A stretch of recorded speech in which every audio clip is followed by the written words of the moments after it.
across the plains.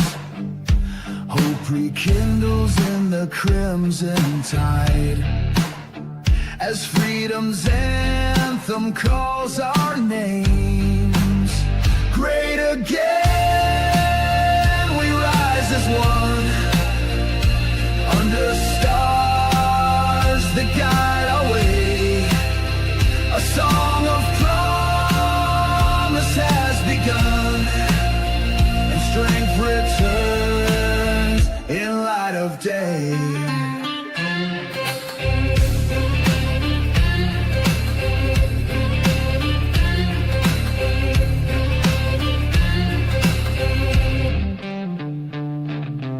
Fields of dreams are ripe once more. Factories hum with honest pride. Our banner waves on every shore, with courage marching by our side. Great again, we rise as one, under stars that guide our way. A song of promise has begun, and strength returns in light of day. Through trials dark, we found our steel. The eagle's cry breaks through the night. In unity, our wounds now heal. We chase the dawn with fearless light.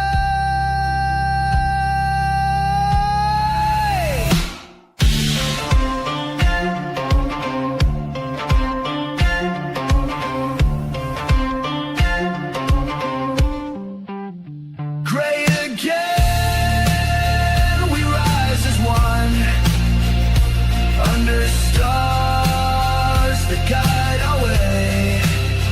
A song of promise has begun, and strength returns in light of day.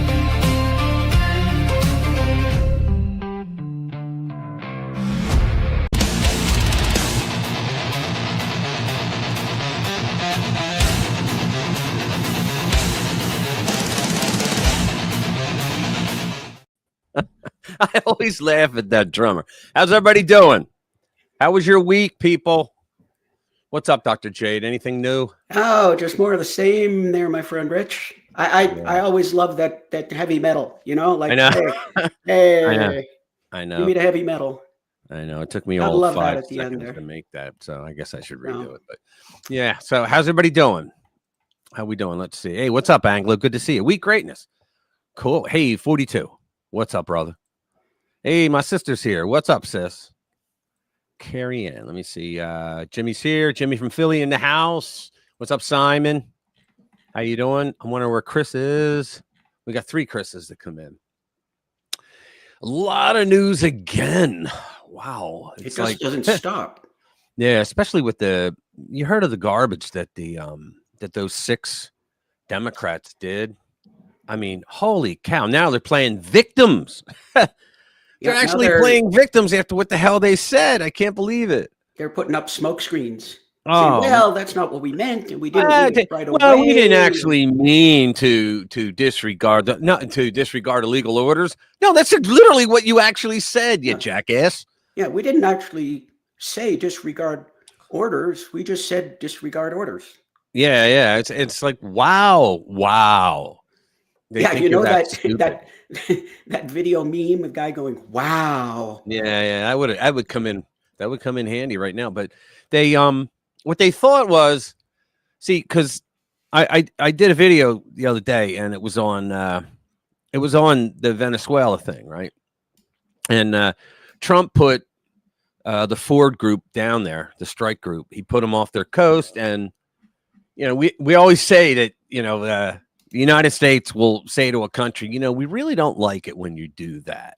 And then they'll wait about 6 months, which Trump did. Then you find the U.S. fleet off your coast, and they go, we kind of told you we don't like it when you do that, shipping drugs to our country. And emptying out your insane asylums and prisons and shipping them here to cause chaos under warm diarrhea brains president. All right. So Trump's trying to get them the hell out. And so the Dems thought that they're so desperate. They thought that they had like a great move there to claim that, you know, we didn't say that Trump gives illegal orders because they couldn't answer the question. Well, what illegal orders has Trump ever given the military? Then I had people today that were saying, well, it's illegal to send troops into cities. No, it isn't. There are laws that allow it for exactly what when the federal government can't do its job because of like an insurrection or rebellion like that he's absolutely, and that's when you got Democrat politics. Think about this, guys. You got elected Democrat politicians in these cities that are telling their people when ICE is there, number one, and to get out there and go attack them. And you know what? There's such a symbiote. They don't even need to say, go out and attack them. They know what to do, right? It's remarkable. It specifically states that this is something the president can do to protect federal personnel and federal property. It's very specific. Absolutely. Yeah.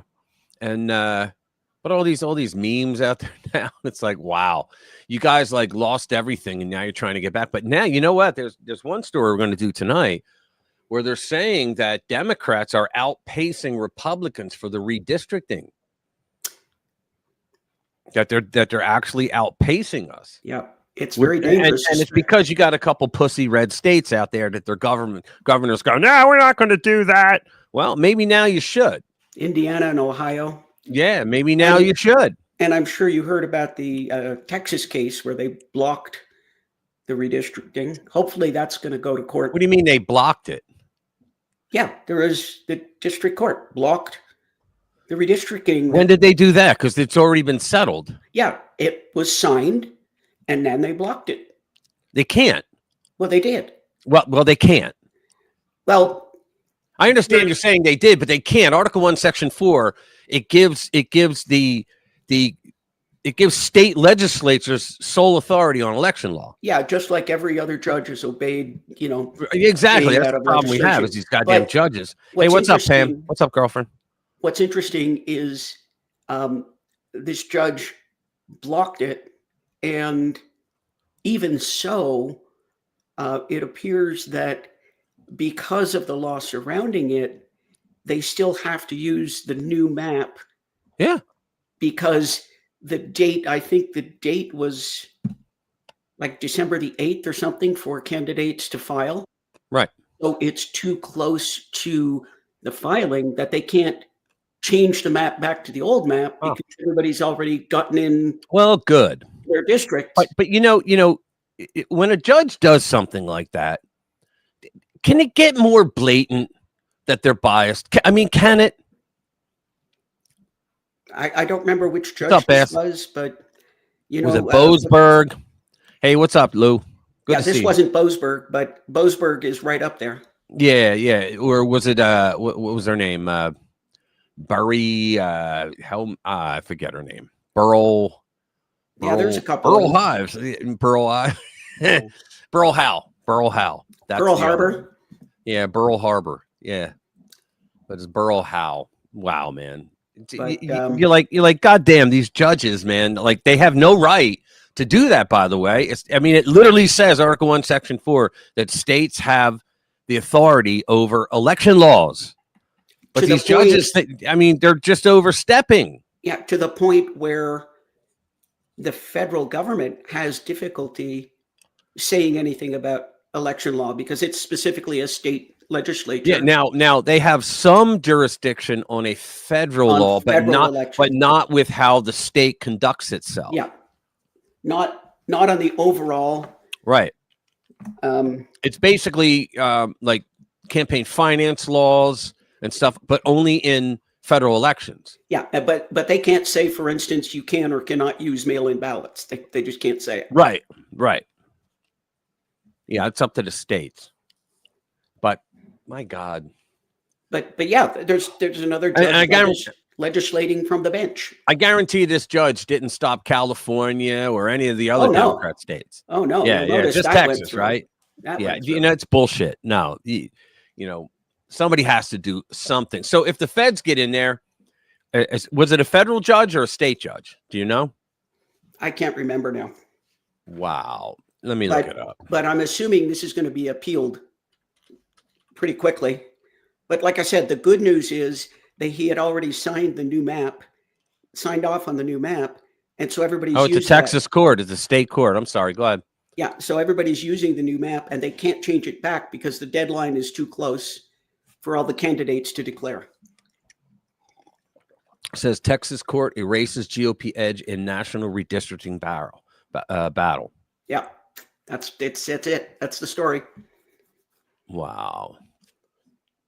So I imagine that's going to be appealed, and I would hope. Well, yeah. I mean, Abbott already said gross misjudgment. Yeah, is what he called it. No, it's not misjudgment. It's maljudgment. Gross malpractice. Yeah, it's malfeasance too. All right, let's see what we're going to go over tonight.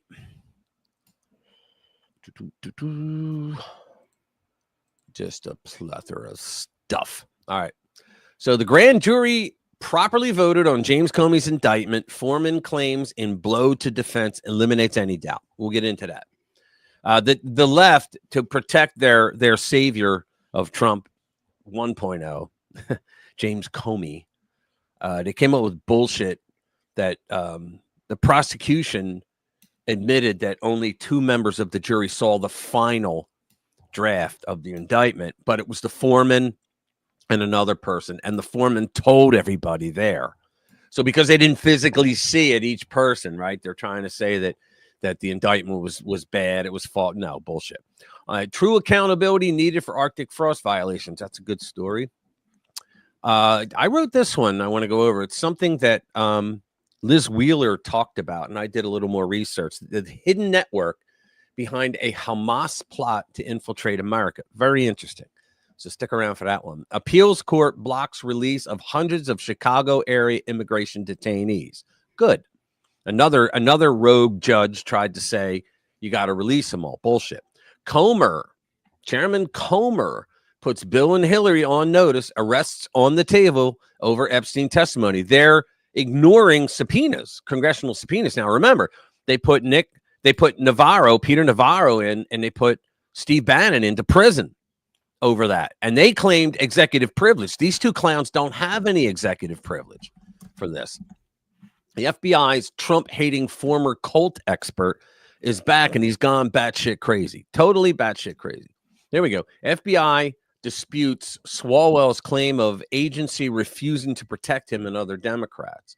There's another story about it. Here we go. Marjorie. Don't know what happened to her. Never Trump 2.0. Have no idea what happened to her. Dark days in Dearborn. That's where a lot of the Muslims, the fanatical ones, are. House Democrat leader. But there's a good, I don't know if it's in this story, but there's one interesting good aspect of Dearborn. Yeah? What is it? Well, what is it? Well, some of this protests, I don't know if that's what this is about. Let me look at the story just to make sure I'm not. I'll bring it up. We can do it now. Things go from bad to worse. Surprise in America's most Muslim municipality. 15 years ago, on March 7, 2010, Michigan Live, which bills itself as Michigan's #1 news source, ran an article by one Kim Schneider about the Islamization of Dearborn, Michigan, which I'm trying to resize, which she described as boasting one of the largest Muslim communities outside the Middle East. Schneider wasn't critical of this development. She was celebratory. Thanks to Dearborn's Muslims, she proclaimed, the city is awash in enticing shops, restaurants, and bakeries that feature cases stacked high with baklava and fresh pitas, not to mention flatbread made fresh to order in a roaring brick oven, platters overflowing with do we really have to go down that pistachio comment? All right. At the places selling these delicacies, observed Schneider, with palpable delight. There were more signs in Arabic than in English. What a wonderfully exotic adventure. And in Michigan, of all places. Okay, one way of looking at it. Schneider went on to promote Dearborn's Arab American National Museum, which has a soaring dome decorated with Arabic calligraphy, which she wrote seeks to bring the voices and faces of Arab Americans to mainstream audiences. No thanks. And thereby dispel misconceptions about Arab Americans and other immigrant groups. What misconceptions are there? One of the exhibits at the museum, noted Schneider, highlighted the Arab heritage of many well-known political and entertainment figures, including Ralph Nader, Donna Shalala, Casey Kasem, and Helen Thomas, the longtime dean of the White House Press Corps. One wonders if the exhibit was changed when Thomas, less than 2 months after Scheider's article appeared, was forced to quit her job with the Hearst newspapers after saying that Israeli Jews should go home to Poland and Germany. Another exhibit. Casey Kasem, that's a name I haven't heard in 40 years. Yeah, I know. It's Casey Kasem with the top 20. Another exhibit. He was like 3 decibels off from an NPR host. Always, right? But it was a good show. We just dated ourselves here. Another exhibit. Yeah, we really did. I know. Another exhibit at the museum. I used to listen to him on radio as well, because he had a radio program as well. I never heard him on radio, but I did. It was just as good as the TV one. And the top hits. So another exhibit at the museum juxtaposed 2 sets of images of Arabs. One set consisted of stills from movies and TV shows in which Arabs were shown committing acts of violence. The other contained photos of everyday Arab Americans, including babies and grandmothers. The implicit argument here was that the violence was an ugly and baseless stereotype. No, it's not. The Quran says to go out and kill the people that are not Muslim. Does it not? The quote is, Islam shall be spread by the point of the sword. Yes. And so I mean, what is it a baseless stereotype of? Plus, we know that the Quran says that they have the right to lie to our faces. And why do you think there's so much problem with the gangs in England and and they're running around sexually abusing? In my story, I mentioned Londonistan. Yeah, I mentioned Londonistan because they consider us infidels and we're not worth their time. But the interesting thing that came out of this was that within this clash of cultures, Dearborn and Hamtramck, which are very close together, they're both very, very Muslim. Hamtramck, every person on the city council is Muslim. Now, in Dearborn, the school board passed a resolution that they were going to teach LBGTQ, XYZ, ABC. And that little curly Q thing that sometimes goes over vowels in the Spanish. And the C with the tail on the bottom. Yeah. Sometimes, not always. And they were going to teach how acceptable that was and how you had to respect it and understand it and blah, blah, blah. Yeah. Well, I guess they were a little surprised when a bunch of reasonably conservative Arabs said, wait a minute. Yeah. That's the Marxist model failure. The school, 80% Muslim. Yeah. The next day, 80% of the students did not show up. Right. So they had to withdraw that, obviously. Right. That's the Marxist model failure that I talk about. What happens is when you had a bunch of Muslims that had no power, and then you had a bunch of the LGBTQ people that had no power. Okay. And then people that love ferns and, the Black Caucus, the Hispanic, all the left-wing groups, right? The climate wing nuts. You forgot those. The climate nut, environmentalists, wacko, all those people, right? Oh, by the way, let's see. Who is here? Let's see. Gina, Commander, Linda, Bobbity. Welcome. Thank you for being here, guys. And so what happened is they would all say, hey, let's combine our forces. We can actually create a mob that way. And so black. Oh, geez. And so what they did was they combined forces and they wanted to get power. And once they get power, that's when the Muslims realized we have absolutely nothing in common with you freaks. Yeah. And so I did see them at school. I saw them like 2 years ago at school boards saying, no. You're not letting boys in skirts go into my daughter's bathroom. No, we're not allowing it. Yeah, that ain't happening. Yeah. So, very interesting. Yeah, so it looks like there's a split in the coalition. And Yeah, that's good. I like that one. Yeah, I'm a What? gradual Marxist myself. But yeah, it's interesting how that fallout has occurred. Yeah. And yeah, so That's funny, man. moving on. Back roosters. There you go. All right. So let's go to the next one. Let's see. Well, now that we're on the Muslims, I'll read the one that I did. Okay.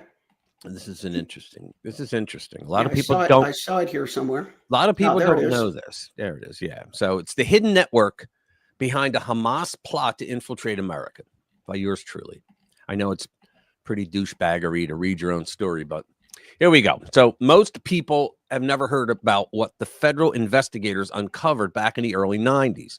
It was not a rumor. It was not speculation. It was a documented plan tied directly to Hamas, and its goal was to weaken the United States from the inside. What investigators found through surveillance, court proceedings, and years of intelligence work revealed an organized effort with 3 specific parts. Much of it came to light after a 1993 meeting in a Philadelphia hotel room, a meeting that exposed a blueprint far deeper than anyone realized at that time. The first component of this operation was a group called the Holy Land Foundation. Its job was pretty straightforward. It existed to raise money. This plot required funding, and the Holy Land Foundation was built to gather the cash that would make the larger plan possible. The second component was an organization known as the Islamic Association for Palestine. This group handled the propaganda. These are the people today you see on the like everywhere, but especially on college campuses. That meant shaping messages, influencing sympathizers, and creating ideological support for Hamas inside the United States. Their effort was not passive. It was designed to persuade people to adopt a worldview that worked against American institutions. The third part of the structure was the United Association for Studies and Research. It functioned like a political think tank. It studied intellectual justification and strategic direction. When you put all 3 groups together, you get the skeleton of a plan designed to infiltrate the United States quietly and effectively. It's like what the Soviets did. Yuri Bezmenov told us. All right, so federal agents were aware of the 1993 meeting because 2 years earlier in 1991, Hamas leadership circulated a memo that made their intent impossible to miss. The memo stated clearly that the organization wanted to destabilize the United States from within. This is why you have your Ilhan Omars here. They wanted a network of ideological actors who would slowly work their way into American institutions and weaken them. Their long-term goal was political influence. They wanted to reach Congress and elected officials. They wanted to use political power to dismantle the country. When agents observed the Philadelphia meeting, they knew their suspicions were accurate. Over time, the government prosecuted many. This gets real interesting in a minute. Over time, the government prosecuted many of the key figures involved. Several of these organizations were forced to shut down. The Islamic Association for Palestine dissolved after the prosecutions, but the group did not actually go away. It simply rebranded itself. What's that noise? Is that me? Is that your mic? Nothing here. All right, because I hear like the propaganda arm resurfaced under a new name. It became American Muslims for Palestine. This group still exists today. Its founder later created a second organization that many Americans recognize. He launched Students for Justice in Palestine. They're the group that sends everybody out on college campuses to fuck with everybody. That group is well known on college campuses and embraced by left-wing student activists across the country. The lefties joined them, right? At the first national conference for Students for Justice in Palestine, the keynote speaker was a man named Mahmoud Mamdani. The D's missing. His presence matters because he's the father of Zohran Mamdani, the newly elected mayor of New York City. Mahmoud Mamdani, guys, was the one who started that other group, the splinter from Hamas, from the Hamas group, right? This is where things begin to connect. Zohran Mamdani describes himself openly as a Muslim Marxist. During his campaign, he said he entered politics to remake this city in our image. If you hear that statement without context, it sounds routine. It sounds like political talk. Once you understand the network behind him, the organizations that shaped the movement before him, and the ideological path comes from, the meaning becomes very different. You're left asking a basic question. When he says he wants to remake the city in our image, who is our? What worldview does that refer to? How far back does that worldview go?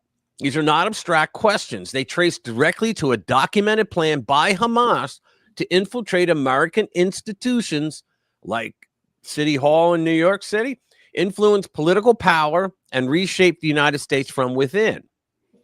As you look more closely, the connections become easier to see. A debate is growing around Mamdani's statements and ideology. It starts with the comment he made about wanting to remake this city in our image. That line pushes the next question onto the table. In what image does he want to remake the city? And what does he plan to do to get there? Nothing in his phrasing sounds rooted in traditional American values. His own mother said he's not American at all, that he does not like America. It sounds like someone who wants to refashion the city into the likeness of a group he personally identifies with. Mamdani was not born in the United States. He follows a specific sect within Islam. His statements suggest a desire to reshape the culture and identify an identity of the city based on those influences. He has also been caught on camera saying there is an illusion that all Muslims can become New Yorkers or settle comfortably into the city's culture. Yet that's not what he said just a couple weeks ago. He insists this idea is not true. That claim raises obvious concerns. If he thinks Muslims cannot integrate into New York as it currently exists, then what exactly does he have in mind when he says that he wants to remake the city? He wants to make it Muslim, obviously. Another Londonistan. What part of the culture does he want to remove, and what does he want to replace it with? To be fair, there would be no reason to doubt that he is sincere in his socialist ideology. He's an active member of the Democratic Socialists of America. He has described himself as embracing certain communist ideas. He appears to believe those ideas genuinely. But does he? Or is he a good actor?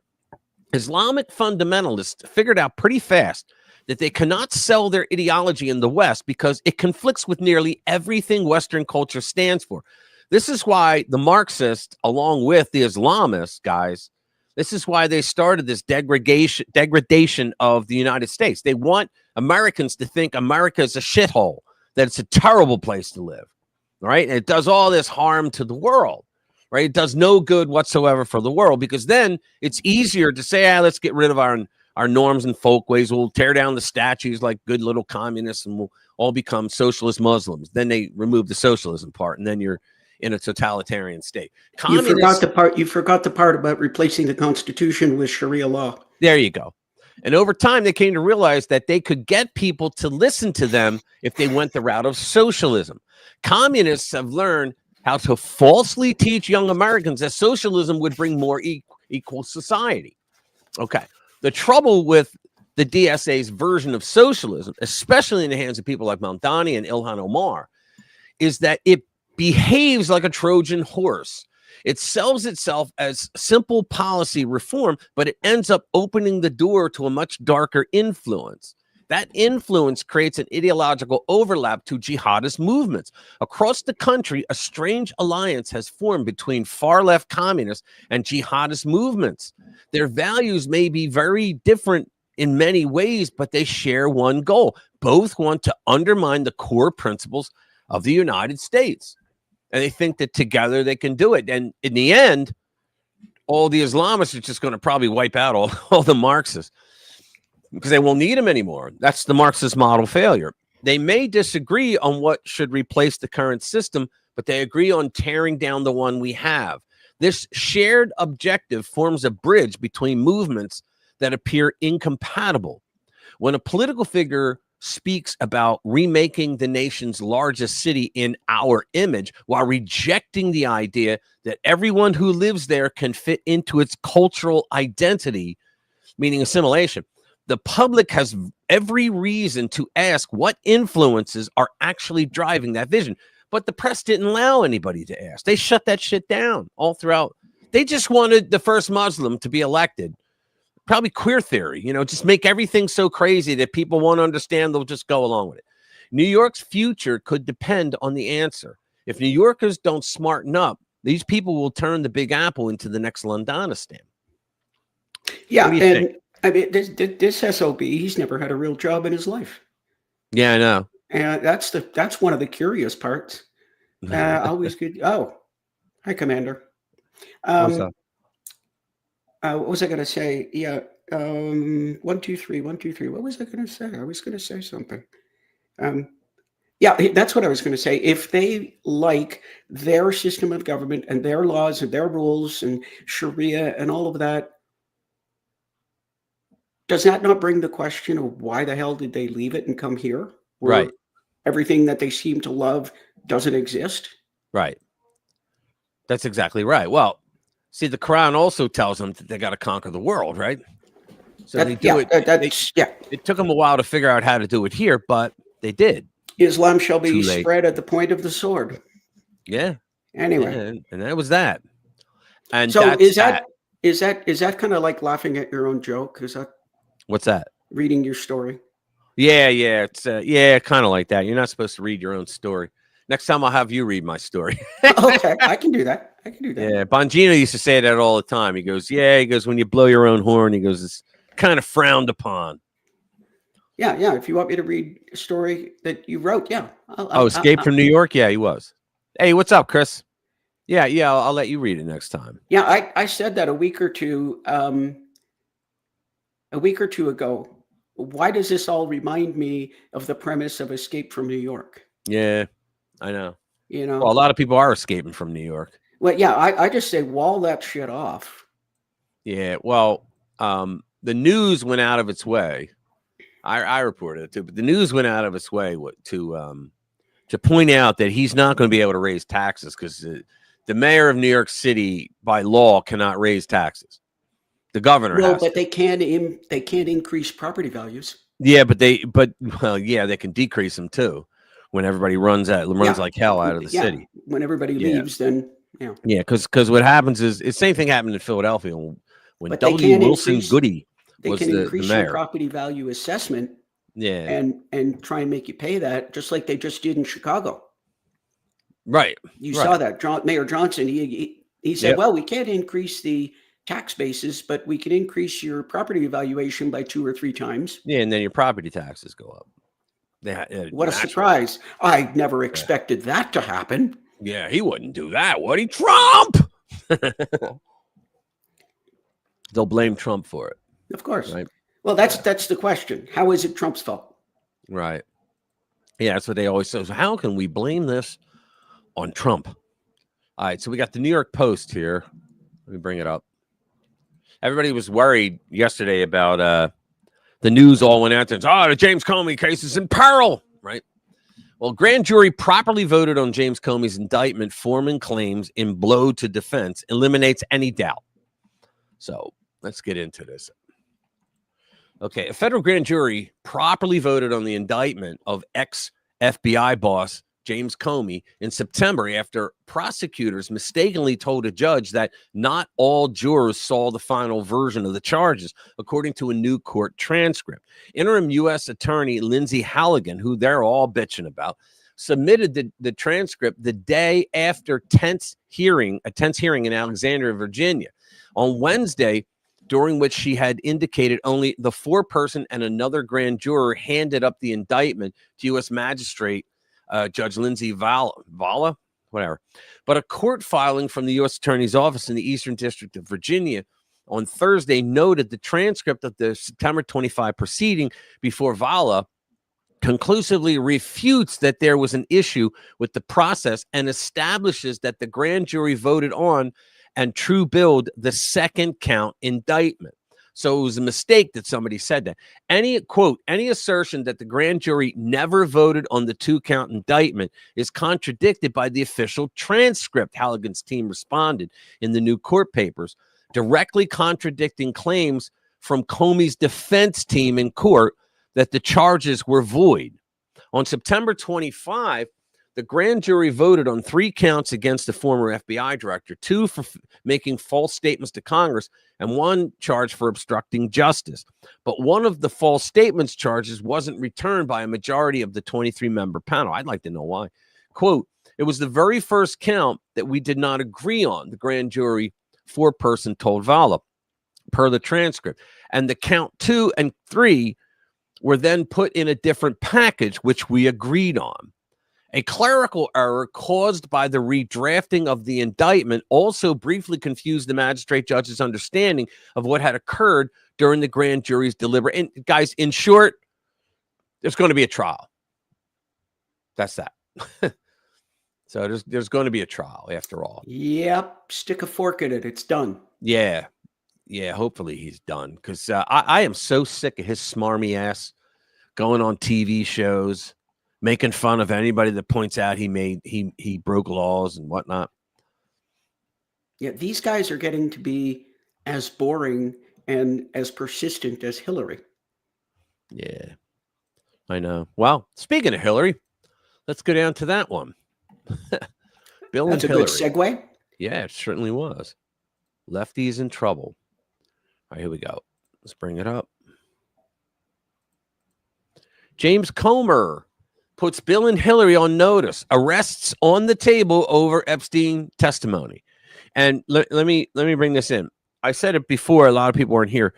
If you remember, under the Biden regime, they put Steve Bannon and Peter Navarro in jail because they ignored the J6 committee's subpoenas. But they had a legitimate reason. They said that it was executive privilege, that they didn't have to, but they threw their asses in jail. And now they're screaming and yelling. Right. About, and so, and so here's Bill and Hillary saying, I'm not going to the hearing on the Epstein testimony. So they may go to jail. I mean, how much you want to bet? Like, the press will totally ignore, Bannon and Navarro. House Oversight Committee Chair Representative James Comer said the panel still expects testimony from Bill and Hillary Clinton after their previously scheduled depositions in the Jeffrey Epstein investigation were postponed in October. The remarks came during an interview on Just the News No Noise television program, where Comer outlined the status of outstanding subpoenas and ongoing efforts to secure testimony. The committee announced in August that it would subpoena multiple individuals connected to the Epstein matter. Hillary Clinton was initially scheduled to appear on October 9, followed by Bill Clinton on October 14.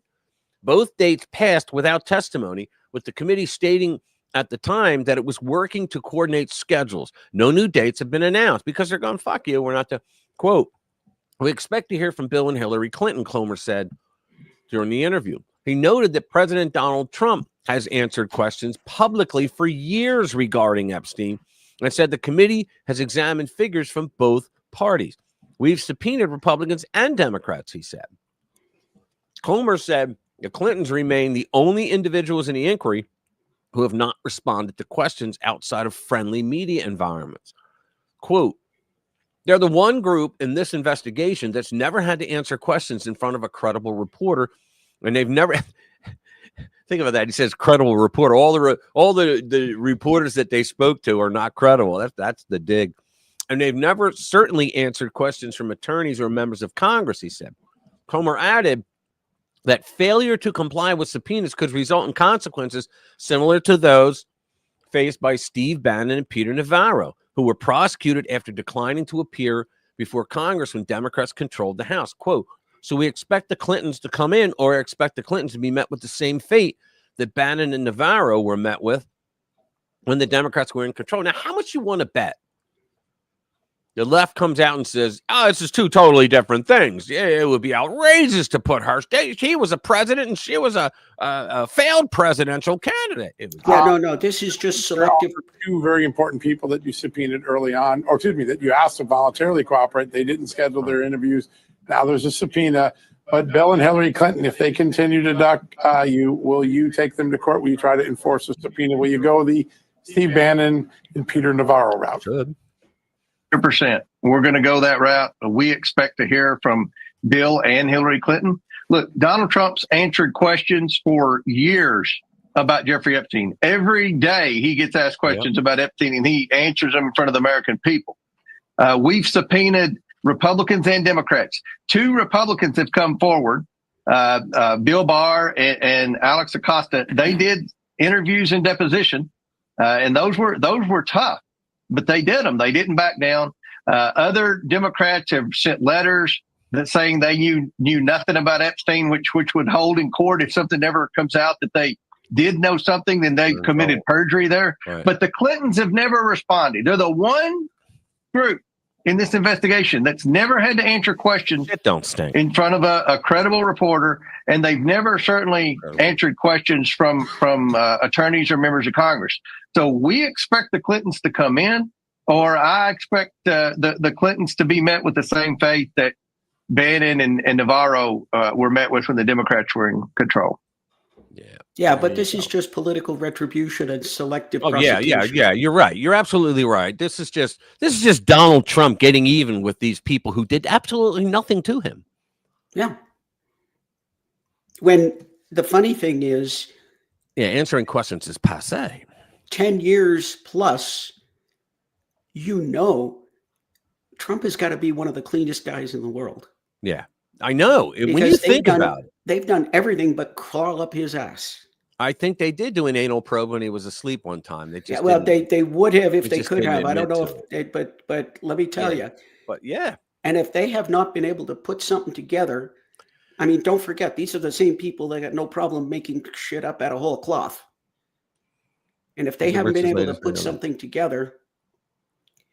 Yeah. Yeah, it was good, Bobby. Yeah.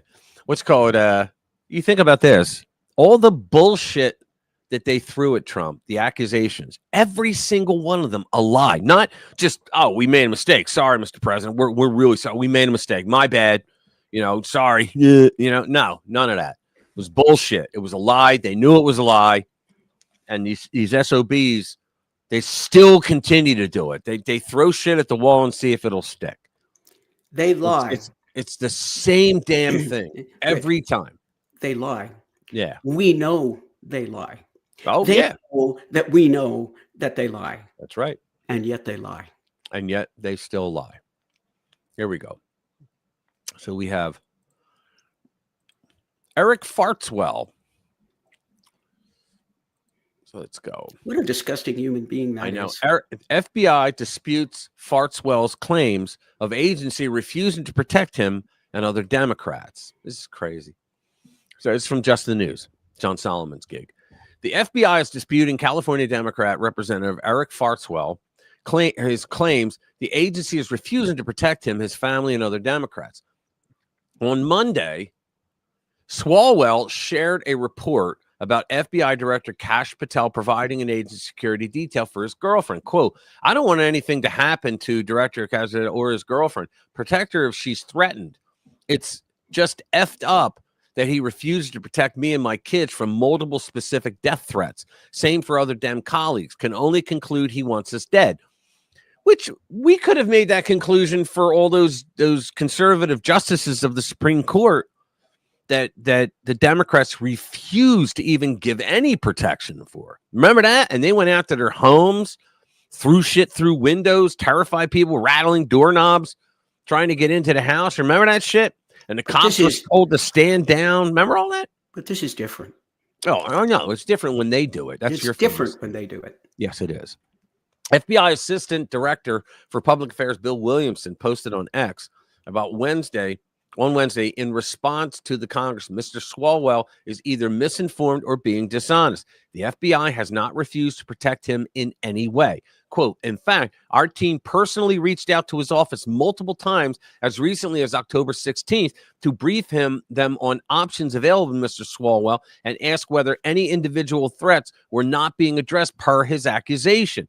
His own office advised, one, they were clear on what threats should be reported to U.S. Capitol Police versus FBI, and two, they were not aware of any specific threats that would require special attention from Mr. Swalwell. Right there, it shows that Swalwell is lying his ass off. Right there. Of course he is.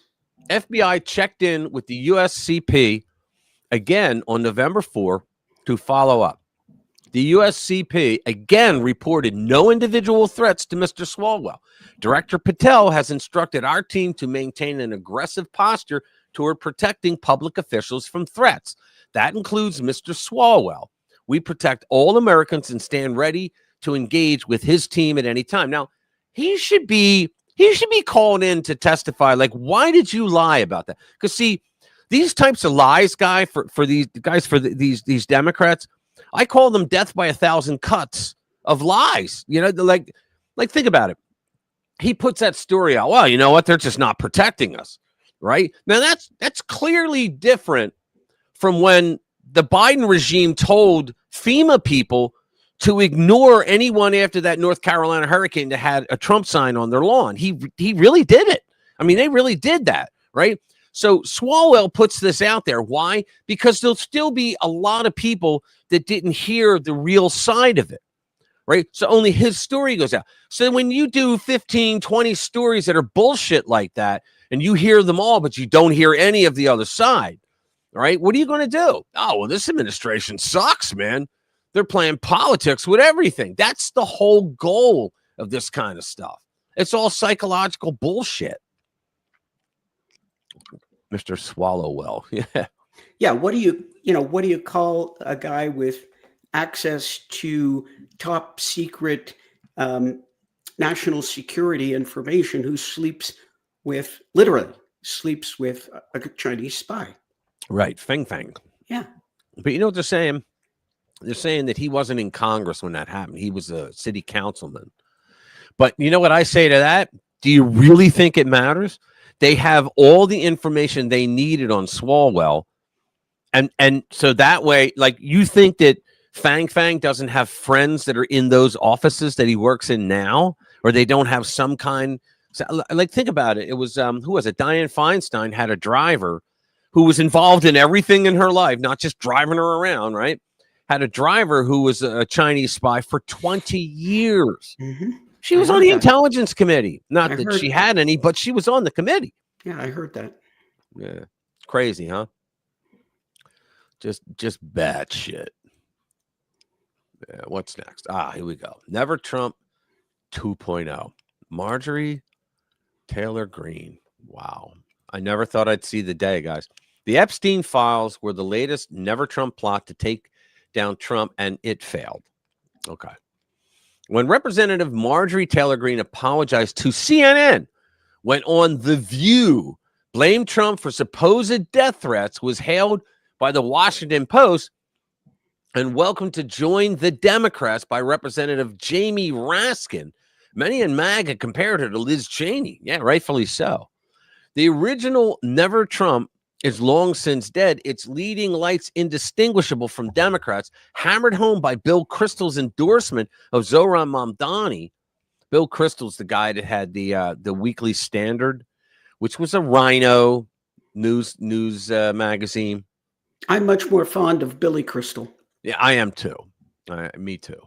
But a Never Trump 2.0 has formed, once again, made up of Republicans like Marjorie Taylor Greene and Representative Thomas Massie, who claim that their rejection of President Trump is grounded in their principles, only to then turn around and ally with Democrats and smear Trump to the media. The Democrats don't have any principles, for goodness sake.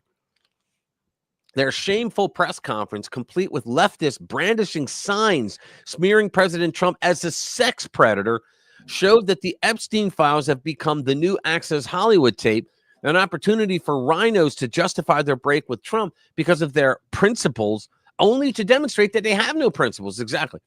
Never Trump 2.0 has been hoping that the Epstein files would do what the Access Hollywood tape didn't. Instead, like their leftist allies, they were shocked when the files blew up in their faces, exonerated Trump, and instead indicted Dems. Never Trump 2.0 never cared about what was in the Epstein files. Their performative outrage was as fake as the pearl clutching over the Access Hollywood tape. Instead, Greene and Massie joined with Democrats to manufacture a narrative of a fallen Trump after the election losses in Virginia and New Jersey. Yeah, blue states.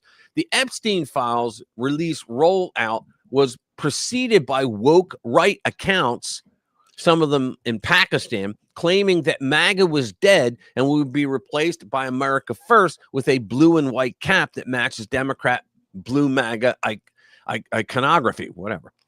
The new America First or Never Trump 2.0 agenda. God, you need a program to keep in track with these goddamn groups. Agenda with its promises of student loan cancellation, really, and fighting billionaires to appeal to Gen Z would be a painfully obvious reboot of rhino politics under the guise of populism, even if it didn't involve praising Mamdani, allying with Representative Ro Khanna, and urging that Republicans adopt socialism to stave off Marxism. That's what you would expect from the rhinos. Like Never Trump 2.0 has an outsized obsession with foreign policy, this time from the libertarian flank. And while they claim that they are fundamentally different from the neocons, their foreign policy views are so indistinguishable from leftists that their leading publication, Responsible Statecraft, is financed by radical billionaire George Soros. There's an indictment. That's all we need to know. That's crazy. Damn. These people are just batshit. They really are. What's that? A long time. Okay. Let's go for Hakeem Jeffries. I don't know. Hakeem Jeffries might be in trouble because, of course, conservatives don't like him. And now his own leftist wingnuts don't like him. Well, he's the dollar store Obama is what he is. Yeah, that's what they call him, Timu Obama.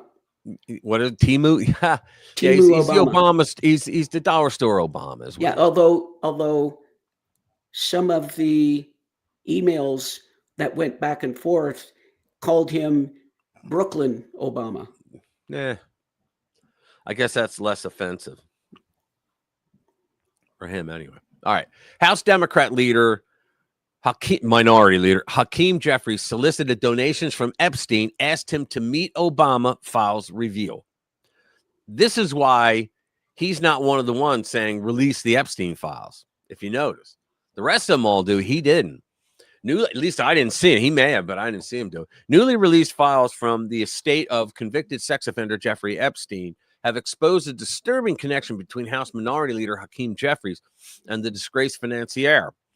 A 2013 email obtained by the House Oversight Committee, Government Reform Committee, shows that a firm representing Jeffries reached out to Epstein to solicit campaign donations and encourage him to attend a private dinner with then President Barack Obama. The revelation came as part of a bombshell drop of thousands of pages of Epstein-related documents released by House Oversight last week.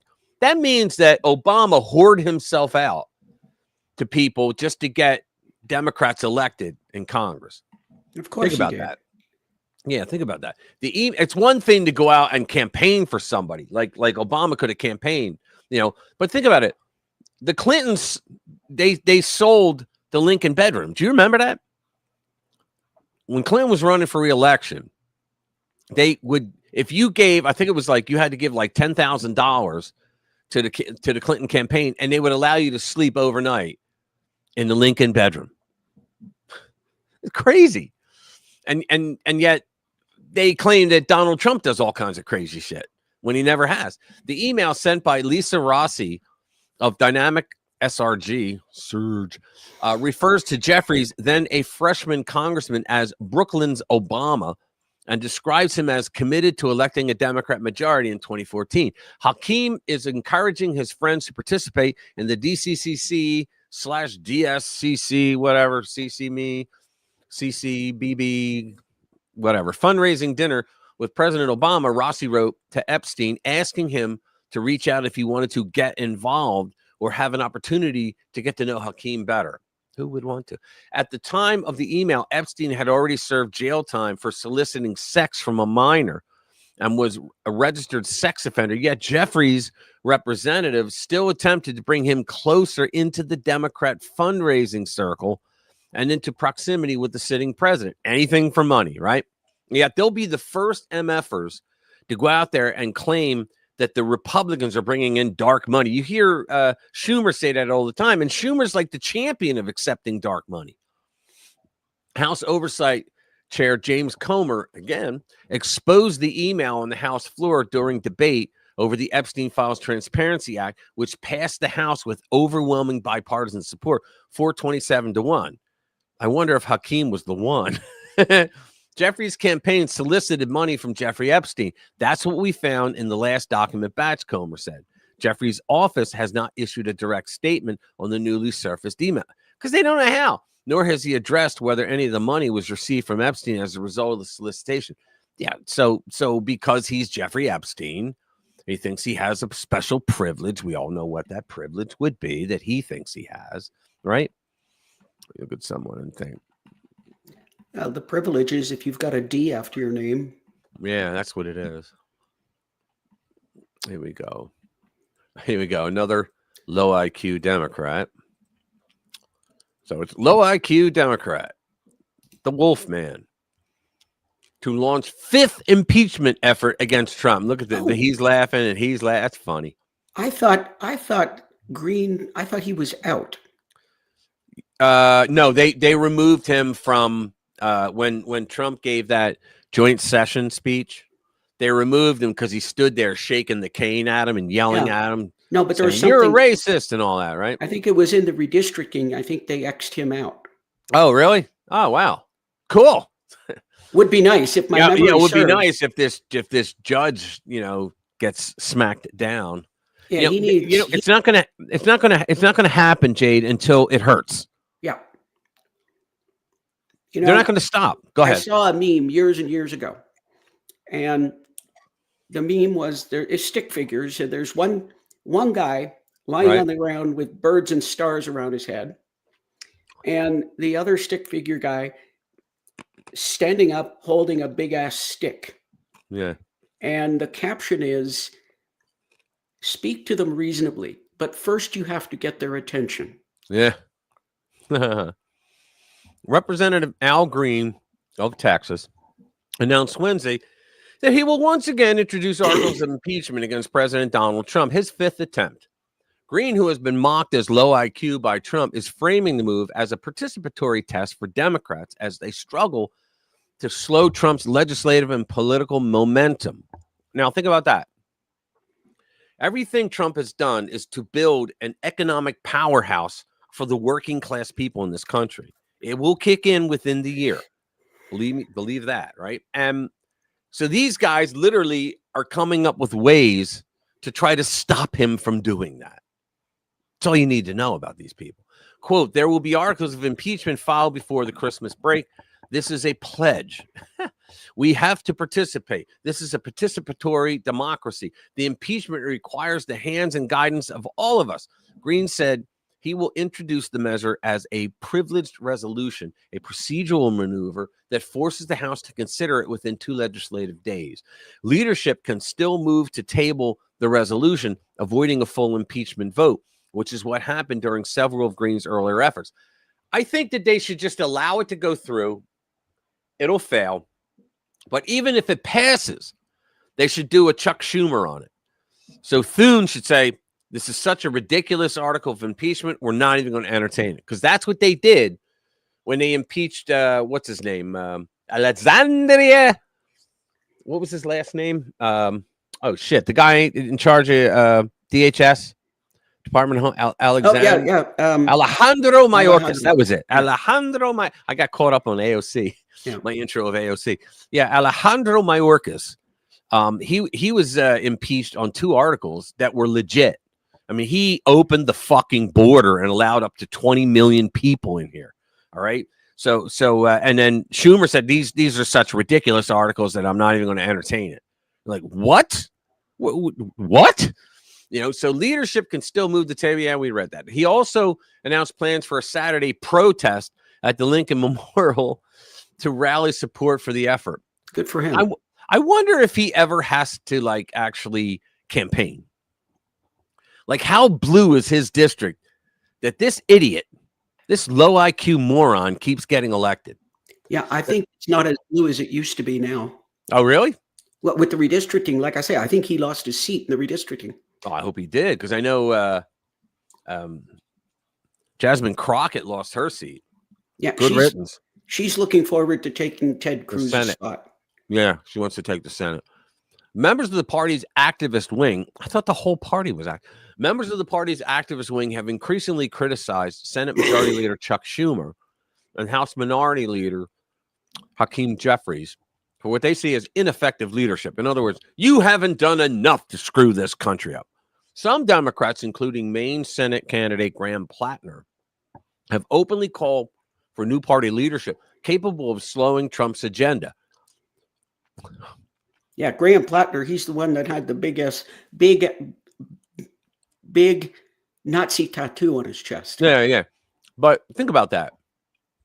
Slowing Trump's agenda. Yeah. What do they have against Make America Great Again? At Wednesday's event, Dave Mitek of the activist group Flare singled out the top Democrat, should be Flame, singled out the top Democrats by name. This is what the American people want. They want fighters that hold the line. Democrats, are you listening? Leader Schumer, are you listening? Jeffries, are you listening? Yeah, they're listening. Trust me, they're listening. So I'm assuming you and everybody out there knows what is the definition of insanity. Well, yeah. Doing the same thing over and over again and expecting a different result. Right. And that's what they keep doing. What it is they have to show their constituents, because they have to show their constituents, which are now the radical left. Because once they let the radical left in, the normies started leaving the party more and more. And to build the numbers, they had to appeal to the radicals. So now it's all radicals. So they have to, because the radicals will turn around and go, fuck you, Schumer, we're going to replace you. That's what they would do. Do we only have 13 watching now? I thought we had 21 at one point. Yeah, we did at one point. Who just...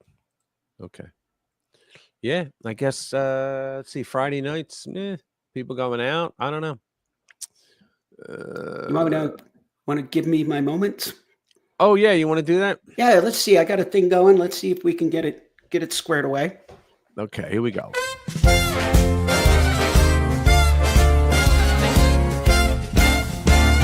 It's a Dr. J moment. It's all yours. Okay, so I had an existential crisis this week. Now, you have to understand that I'm not a Luddite. I really enjoy my connected lifestyle. But two things. Number one, I really can't handle it when computers do things that I don't ask them to do, and when I don't know what they're doing. Okay. And the other thing is I have this like aura around a computer. My husband is a systems architect. He's been in the computer business for like 45 years. Yeah.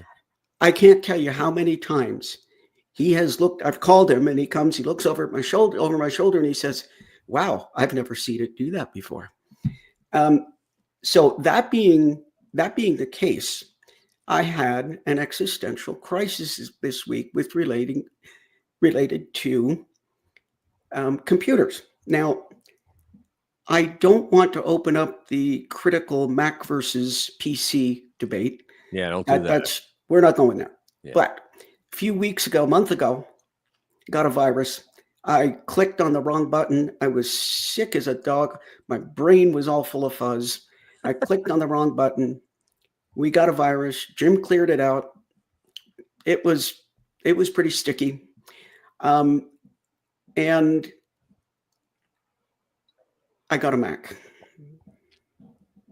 Right. I got a Mac. I talked to Jim. I had last used a Mac about 10 years ago.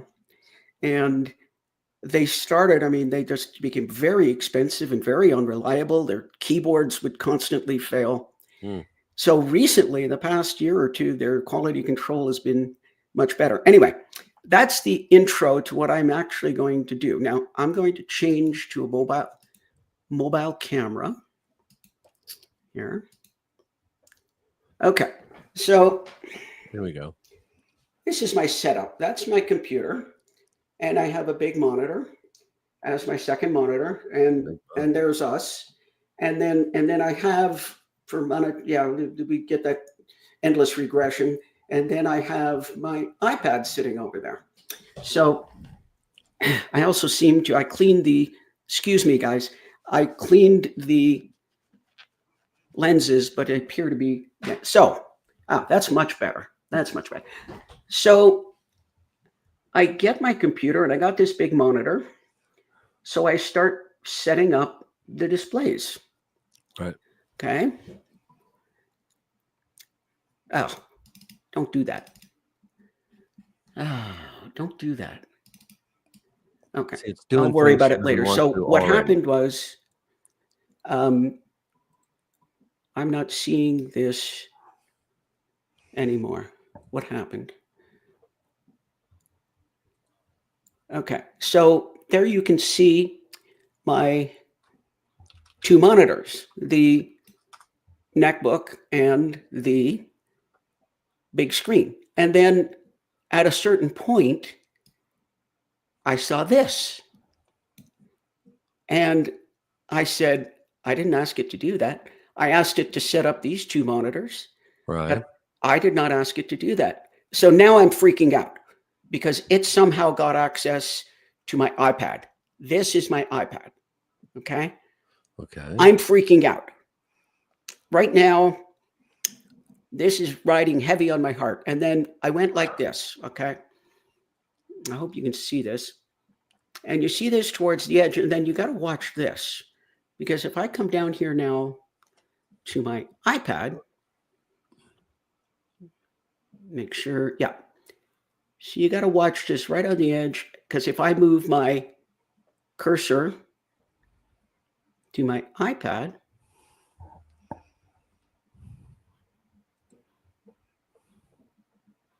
you can see my cursor is moving on my iPad. Right. I didn't ask it to do any of this. So you have gremlins, is what you're saying. I have computers that are possessed with an intelligence. That are They do possessed. things on their own. All right. Wow. So, all right, let me go back. So, I don't know if anybody can appreciate it, but by now I am like totally freaking out when this happens. Okay, I'm like, what the fuck? Excuse my English. And now where'd my cursor go? There it is. And I am here, and I call Jim because I say, this ain't right. This ain't right. And I'm freaking out, and he's laughing. He's laughing. He thinks that's the best thing. You see, I'm trying to explain to him that I would feel no more worse at the moment, as if I had run into an actual zombie trying to eat me. Okay. No, this was serious. This was serious. I was having a real crisis. So, and then reinstall. Today, I discovered that it worked the other way too. I can use the little touchpad on my iPad and run it over onto the big screen. My mind is, just being blown out of the water right now. So this is what I've been dealing with all week. I finally settled back down, but that's my story of my existential crisis and decompensation of the week. Yeah. So I don't know. Maybe I'm just looking for pity. I don't know. There you go. Let's give Jade a sense of awe on 3. 1, 2, 3. Aw, we're sorry. Thank you, Rich. All right. Thank you, Rich. All right, we're gonna end this Dr. Jade moment. You okay? You feeling better? I am fucking far from okay. All right.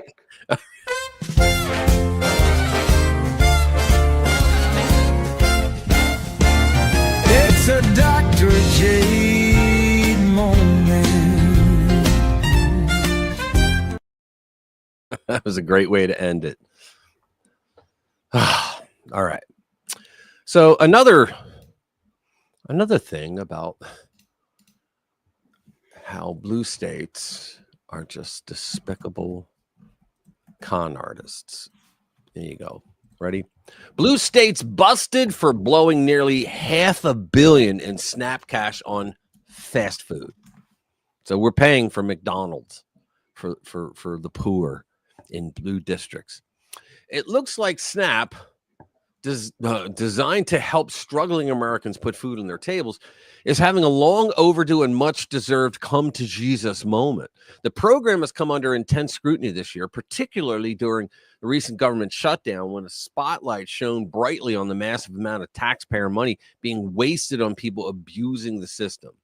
The SNAP scrutiny kicked off earlier this year when Health and Human Services Secretary Robert RFK, emboldened by the growing Make America Healthy Again MAHA movement, gave permission to West Virginia to ban the use of federal food assistance dollars to purchase soft drinks. Thus started a national conversation on why exactly taxpayers were footing the bill for things like candy, soda, and a variety of junk food. Right. Things went into overdrive. What I like to say is, how the hell could one state have like 20,000 people on SNAP? I mean, that's like failure numbers, guys. Things went into overdrive more recently as the Schumer shutdown dragged on, and it became clear that SNAP benefits wouldn't be funded for the month of November. Oh no! Outraged SNAP recipients took to social media to rage at the thought of not having their benefits appear on the first of the month. The thing is, many of them filmed their tantrums from inside nice cars and well-furnished houses, often sporting nice jewelry, freshly manicured nails, and well-fed physiques. In other words, they're not too bright, which of course begged the question, why were so many able-bodied loudmouths getting SNAP in the first place? Exactly. When the Food Stamps Act was passed in 1964, it was intended to be a temporary help for financially needy Americans as they worked to get back on their feet. Recipients were limited to purchasing only fruits, vegetables, and meats, and the goal was for them to prepare their meals at home. Fast food and ready meals were not an option.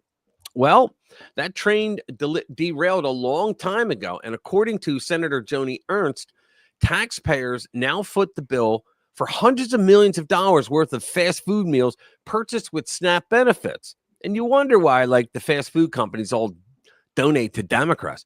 And most of this is happening naturally in blue states. As it turns out, a loophole emerged in 1977 that allowed states to opt into the restaurant meals program, which was meant to provide meals to homeless food stamp recipients who didn't have access to a kitchen to prepare their meals. Can you believe this shit? Eligibility for yet they don't like voter ID. Eligibility for the program quickly expanded to include spouses, the elderly, and the disabled. 9 states opted into the program. Whatever. California seems to be the worst offender, according to Ernst. Well, of course. California expanded its program statewide. For example, in 2021, that allowed restaurants to accept CalFresh benefits via SNAP at a swath of top fast food chains stretching from McDonald's to Domino's Pizza to Jack in the Box. Ernst's office found that from June 2023 to May 2025, just recently, more than $475 million in taxpayer dollars funded restaurant meal programs, meals at fast food restaurants. Unbelievable. The days of the blue state fast food boondoggle may soon be over if Ernst's new bill, the Excuse Me Act, successfully makes its way through the legislature. The bill could rein in the scope of the restaurant meals program. Specifically, the bill would continue allowing homeless, elderly, and disabled individuals to continue using the program, but ending spousal eligibility. Good Lord. By the way, did you recognize the quote at the end of my moment? 42 got it. Which quote? When my closing quote, just before you put the outro in. I'm sorry. Oh, you didn't. I'm tired and I'm not going to take it anymore. Or what? No. What was it? I'm pretty fucking far from okay. Oh, okay. 42 got it. Oh, okay. Cool. 42 got it. Do you know where that's from? No. Pulp Fiction. Oh, okay. Yeah. All right. I didn't think about that. He wrote, damn, I keep trying to click it. Pulp Fiction. Yeah. I keep trying to click it and it moves because people are posting. I'm very fucking far from okay. All right. Yeah. Cool. Yeah. Yeah, sorry, 42. The actual quote is, "I'm pretty fucking far from okay," but you obviously got it. Right. All right. Let's see. Yeah, here we go. The big one. The Dems. Man. So, punishable by death, Trump notes execution is traditional penalty for sedition. Yeah. Let's see. President Donald Trump on social media has pointed out that the penalty for the refusal of military troops to obey orders is serious. Punishment up to and including execution. The response from the president, let's make it bigger. The response from the president came after a list of 6 of them, Democrats, made a video urging federal employees, including members of the military, to refuse to obey what they called, without a definition, illegal orders. And you know what? I watched McCallum today ask one of these Jacobins that did the video, like, can you name a single order that Trump ever gave to troops that was illegal, like an unlawful order? And he like smarmed his way past. Well, we're not saying for now. No, they literally did say for now. Okay, leftist California. Hold on. Presumably that would be orders from the president as commander in chief of the military, with which the Democrats disagreed, most likely for political purposes. Leftist California Governor Gavin Newsom claimed it was a call by Trump to hang Democratic lawmakers who spoke out against Trump. No, it was a call to hang Democrat lawmakers who literally told members of the military that you should disobey orders given by Trump. Now, those I said illegal orders. No, what the insinuation is you don't have to listen to Donald Trump because every order he gives is going to be illegal. Now, I personally think the reason for this is Venezuela, because as my video, I think today or yesterday came out, that said that he sent a Ford carrier strike group down there, and he told the CIA commence operations inside Venezuela, and we blew up 20 of their narco boats already. So, I mean, shit's going to happen if Maduro doesn't leave, and so I think this is what they were trying to do. But the point is, you don't have the greatest military in the world if you start infiltrating it and fucking it up by telling people that they don't have to, that the chain of command is no longer a reality. It's optional now. And they wanted to tell members of the military, that it's their determination if an order is illegal or not, that it's up to them, their own personal. See, what do we got? 450,000 troops right now in the army, I believe, maybe more, because when Trump came in, they had a lot more. But I mean, all those people, they all get a say on what? No, you have to follow orders. It's later on you determine if an order was illegal or not. You don't do it on the fly based on your own. No, it doesn't work that way. And plus, it was another dig at Trump. Like, they'll never stop with their bullshit. But this time, they got a lot of flack. And let me show you this. I'm going to play this for you. It was really well done. It was Steve Turley. Let's see. Hold on. Come on. I'm going to play his video. Where is it? Turley. No. Yeah, here it is. Okay, let me bring it over. This is pretty good, actually. If you thought the Jeffrey Epstein boomerang on the Democrats was bad, wait until you see this. These Democrats thought they had a brilliant strategy in filming an anti-Trump video addressed to our military until it exploded in their faces. And now they're scrambling. They're backpedaling. They're desperately trying to explain away what millions of Americans just watched them do. But the damage, it's already been done. And I'm going to show you exactly why it's too late. There's no walking this disaster back. Hey, gang, it's me, Dr. Steve, your patron professor. Unfortunately, no live stream Friday today. I'm traveling later on today, so we're getting an early start to the weekend, as it were. But my, oh my. Well, you see the video. Did the Democrats step in it yet again? So I'm sure you all know by now that 6 Democrat lawmakers, 6 pathetic, vile, what many are calling seditious Democrat lawmakers, released a video this week addressing active duty military personnel and intelligence community members. And even fellow Democrats are claiming that this reached a whole new low. I'm Senator Alyssa There you Slotkin. go. Senator Mark Kelly. Representative Chris DeLuzio. Congresswoman Maggie Goodlander. Representative Chrissy Houlihan. Congressman Jason Crow. I was a captain in the United States Navy. Former CIA officer. Former Navy. Former paratrooper and Army All Ranger. former. Former intelligence officer. Former Air Force. We want to speak directly to members of the military And the intelligence community. who take risks each day. To keep Americans safe.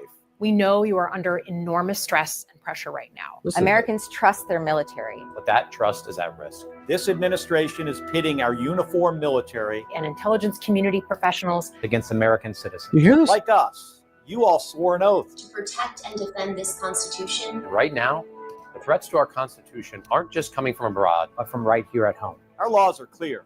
You can refuse illegal orders. You can refuse illegal orders. you must refuse illegal orders. You hear this? No one has to carry out orders that violate the law or our Constitution.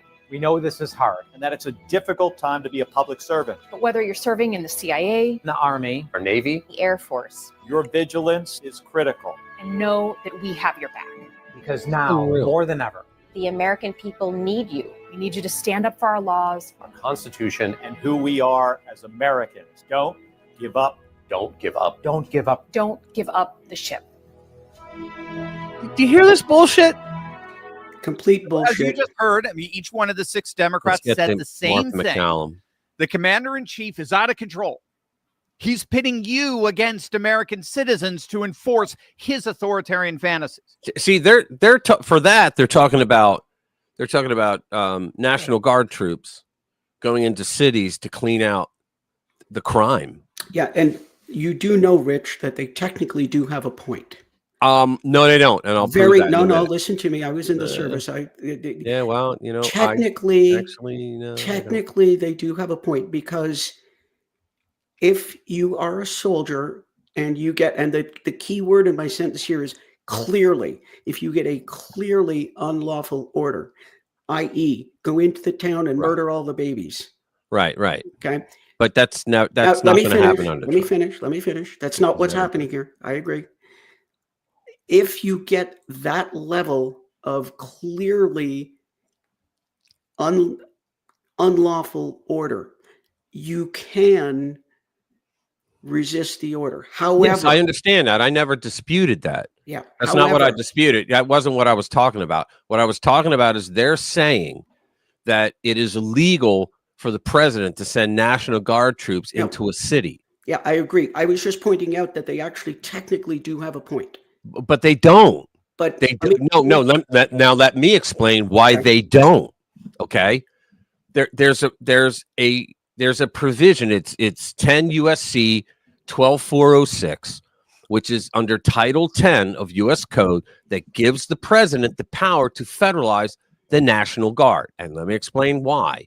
In cases of rebellion or danger against the authority of the United States, if a president determines that regular armed forces are unable to enforce federal law, okay, you can't, posse comitatus says you can't bring regular troops in, but it also is if the federal government cannot enforce federal law. So when you have ICE agents inside cities performing federal law, and you have Democrat local politicians, state and local politicians, telling the people to go out there and attack them, then he has the right to federalize the National Guard.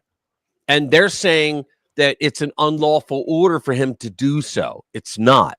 well, if you listen to it, they actually didn't say what they think the unlawful order is. They just say he's Right. putting awful. Now, just to finish my thought, because the end of it. is Wait. important. Hold on. We can't move on from there yet because the insinuation there was they said unlawful orders. Yeah. But Trump has not given any unlawful orders, and they know that. And But that's the and they didn't- insinuation was that he will always give unlawful orders, absolutely. and that breaks down chain of command. Absolutely. And that's what they were insinuating. They couldn't quote any unlawful order. My only point was very technically in a very narrow technical sense. Thank you. There is a provision Right. to not follow clearly unlawful orders. The example that I started with was if your captain orders a bunch of soldiers to go in and kill all the women and children in the village, Right. that is clearly not a lawful order. Now, the fallout from that the last part of this is very important, because if you decide you are going to resist what you perceive as an illegal order, you best have absolute, irrefutable, incredible, overwhelming proof. And even then, you'll probably be court-martialed. And even then, you'd be only lucky not to be court-martialed. Right. And so, but what they wanted to do, let's be honest, what they wanted to do was break down chain of command under Trump, because there's no institution that Democrats don't want to bastardize. yeah, I mean, absolutely. I was just pointing out that one little technical point. I agree with everything you've said.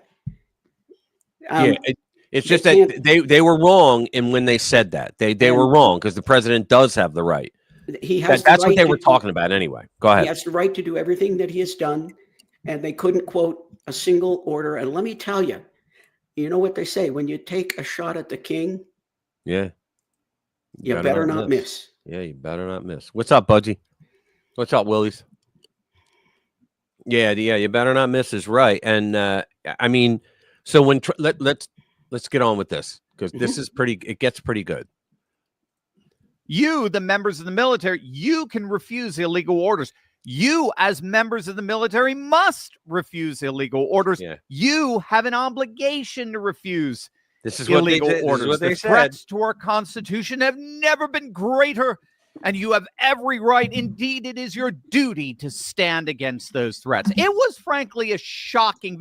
Can you imagine had President Trump done something like that when Otto Penn was in office? It was a shocking new low for the Democrat Party that never fails to find new ways of crossing new Rubicons. But to make it even worse, here's what they conveniently, of course, left out. They didn't specify a single order that was illegal. Right. Not one. They came out and openly suggested that members of the military should defy their commander-in-chief, President Trump, based on literally nothing. Left-wing talking points, platitudes, cliches, but not a single explicit example of an illegal order. Now, of course, President Trump saw the video and responded with characteristic force on Truth Social. Quote, "This is really bad and dangerous to our country. Their words cannot be allowed to stand. Seditious behavior from traitors. Lock them up." And then he posted a follow-up that was even more devastating. It's called seditious behavior at the highest level. Each one of these traitors to our country should be arrested and put on trial. Their words cannot be allowed to stand. An example must be set.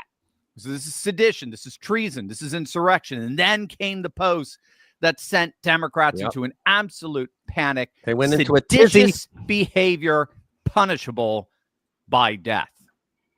Now, of course, right on cue.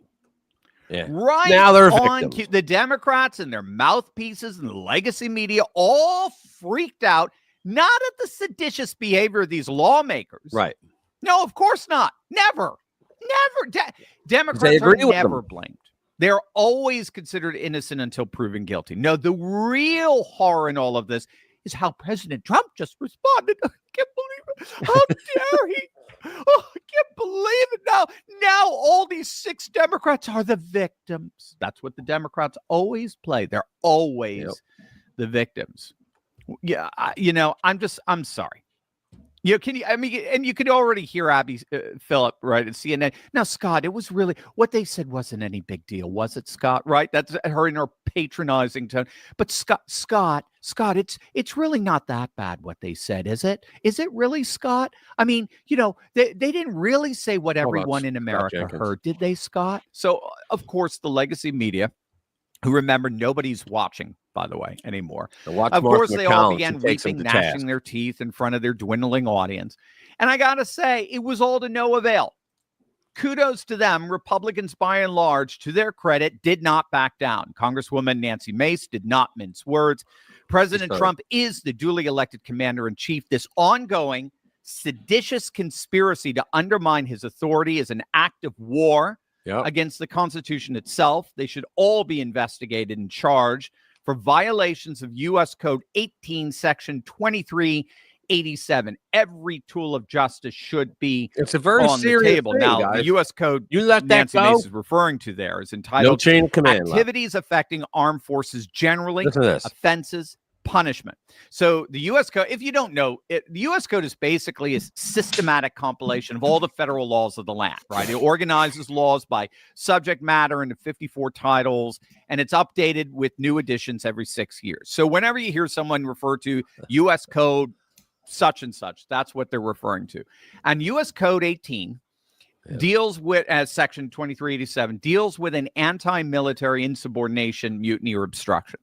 So a violation occurs when any person with intent to interfere with, impair, or influence the loyalty, morale, or discipline of U.S. Armed Forces advises, urges, or otherwise causes or attempts to cause any member of the military to refuse, neglect, or abandon service, to fail in their duty. Did they not just do that in the video? Or to obstruct lawful performance of service, and uses speech, writings, or any other means to accomplish this.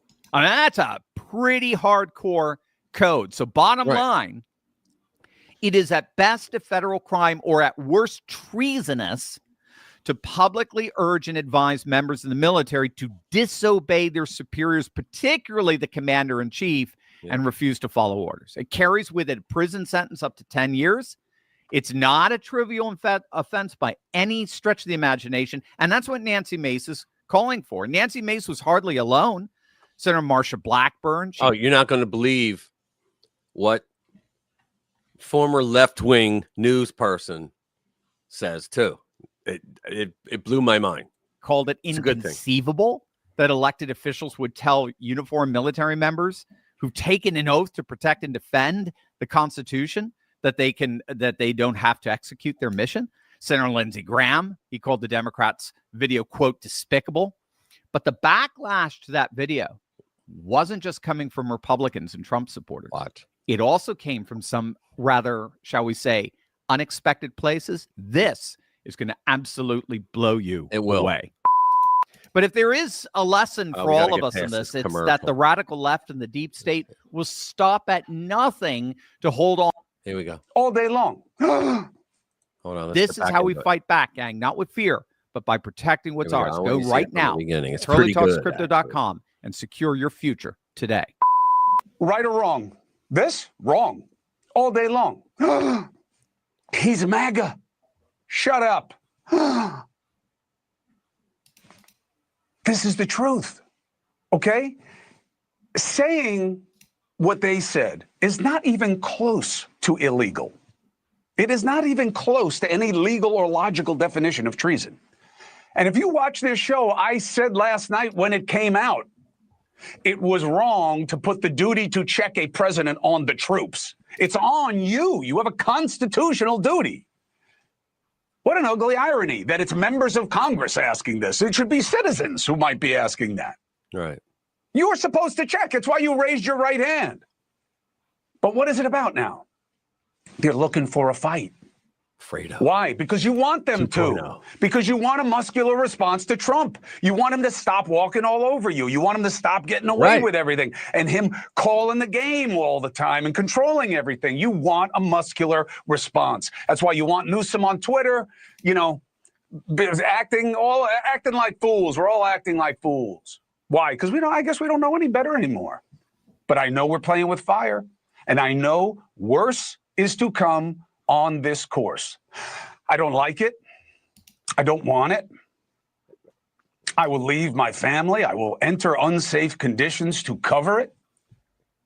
But if we don't reset and fast, we are asking for big trouble. Okay. Yeah, so that's none other than Chris Cuomo, son of the Democrat icon Mario Cuomo, dropping some truth bombs there. Was the what the Democrats did in that video wrong? Yes. wrong all day long. Again, you need to think about that. Chris Cuomo, right, who spent years criticizing Trump on CNN, is now telling. Think about it. The minute he left CNN, he left that zero IQ world, and he starts making some sense.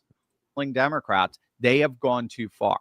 So it wasn't just Republicans and MAGA calling out that video. It was Democrats, it was independents, it was a massive backlash. And now, true to form, these Democrats, these very same brave Democrats standing up to authoritarianism, yeah, now they're backing down. they're all walking it all back. I mean, here's the ultra repulsive Representative Jason Crow eating crow on CNN. So are you saying that there was not necessarily any particular precipitating event? There is no specific thing out there that made you decide now is the right time? Smarmy little ass. That's right. To be clear, we're not calling on folks right now to disobey any type of unlawful order. Yeah, they did. Guys, you just watched it. They did. They told them to disobey unlawful orders. And he's now saying, we never said it. I mean, right. There is very real and deep concern about what this president has threatened to do over and over again. There are 3 more years left of this administration. If we are not talking about this and having a conversation. Talking about what? They never say what. About it and demystifying this conversation, that we are not fulfilling our duty. We are reminding people that have taken the oath what that oath requires of them to do. So now, according to this borderline illiterate, after all the uproar that video we participated in caused, now he says, well, we weren't telling U.S. military personnel to disobey anything, quote, right now. Yeah. We never said to them to disobey now. Which means now. So that's what they think is their slick willy way out of this. Yeah. We never said to do this now. We just want to have a conversation. We just want to have a conversation. We want to demystify the options that are available to our troops. Yeah. But we never said when they should be doing it. In other words, the troops are so stupid they don't know. Seriously, if there ever were a forked tongue party, if there were ever a political party that played fast and loose with linguistic truth, it's the Democrats. They just exude a satanic, serpentine sentiment in literally everything they do. Vile doesn't even begin to describe it. Not to be outdone, Representative Chrissy Houlihan filmed a follow-up video backtracking, clarifying her comments to help quell the uproar. The refrain in all of this, besides framing themselves as the victims, right? The refrain that we're hearing from every one of these feckless Democrats is that the video was literally a PSA. I kid you not. They are recasting the video as a public service announcement. They are. To simply remind our servicemen and women of their oath. Here's what you swore allegiance to, and here's what you didn't swear allegiance to, and because you're too dumb to know the difference, we just want to film a PSA just to remind you of that. But Fox News' Martha McCollum, she wasn't having any of it. She was at here's Martha confronting again that really ultra repulsive representative eating crow. You're not talking about actual policy. You're not talking about things that are members of our service members who we revere and respect are actually being asked to do. So when you see this video on all over the place, when you see this video on social media, I think a lot of people scratch their heads and they say, what exactly are they talking about? Are they talking about not allowing gunboats to make it to the United States carrying drugs? Is that what you're talking about? Martha, here's a novel idea. How about we actually prevent things from happening before they become a problem? I think that's what they're trying to do. What you're saying is we have to wait until there's a problem to respond to that problem. No, I'm not. Right? As a military officer, what I think is important is we train people, we give them information, we prepare people for challenges coming down the pike. That is what I did as a commander in the military. That's what I'm doing now, as we are standing by our troops. We are. No, he's telling people that Trump's going to give illegal orders and you don't have to obey them. He's telling the rank and file that it's up to you to decide what is legal or not. And in other words, scrutinize everything you're told by your commander all the way up to the commander in chief. What Reminding them of their obligation from the commander in chief that we are asking our military to carry out are you objecting to? This is very, very vague. And it was so vague in this video. I don't think people could figure out what you guys were all talking about, honestly. Martha, Donald Trump has made a series of very disturbing comments and About suggestions that would violate. Yeah, okay. Like what though? He won't say what because they don't exist. Law and put our military in terrible positions. Again, we're getting nowhere because you're not talking about an order. I don't want to wait until that happens to remind our troops of their obligation because then it'll be too late. Yep, nothing.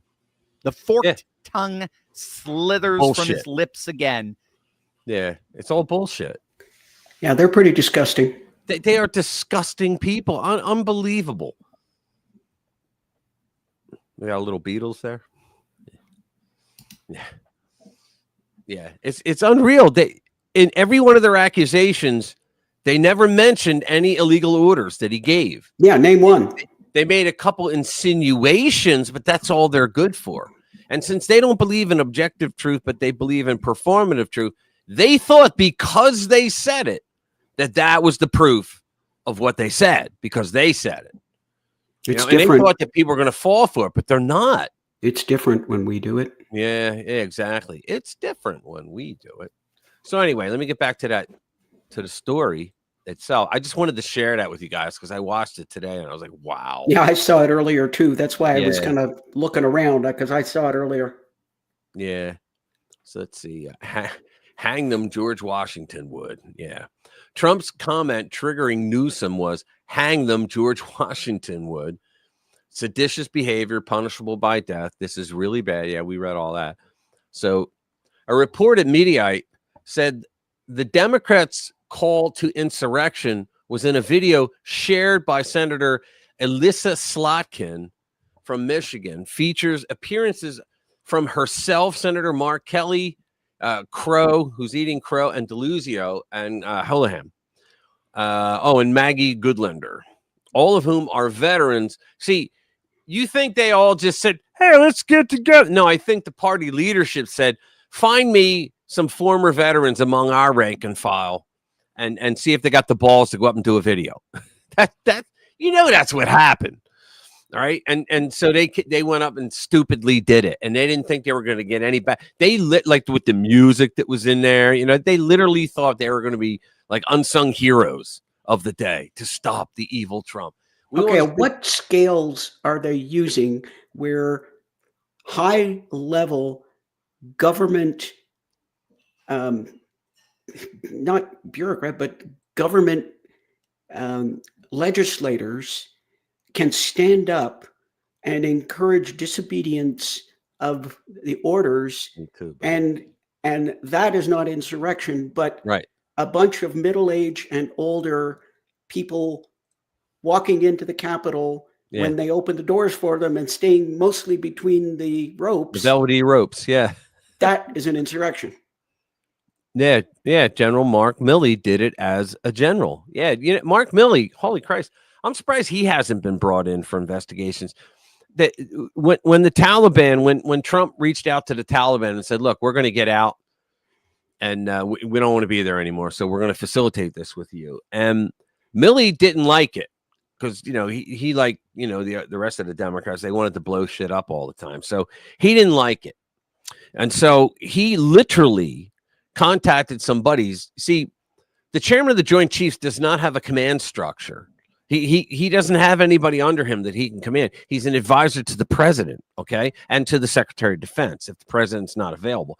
And so he literally went to his old pals over at the Pentagon, and he ordered special forces raids and drone strikes on known Taliban locations in Afghanistan in order to piss them off enough that they would walk away from the deal that Trump was trying to strike with them.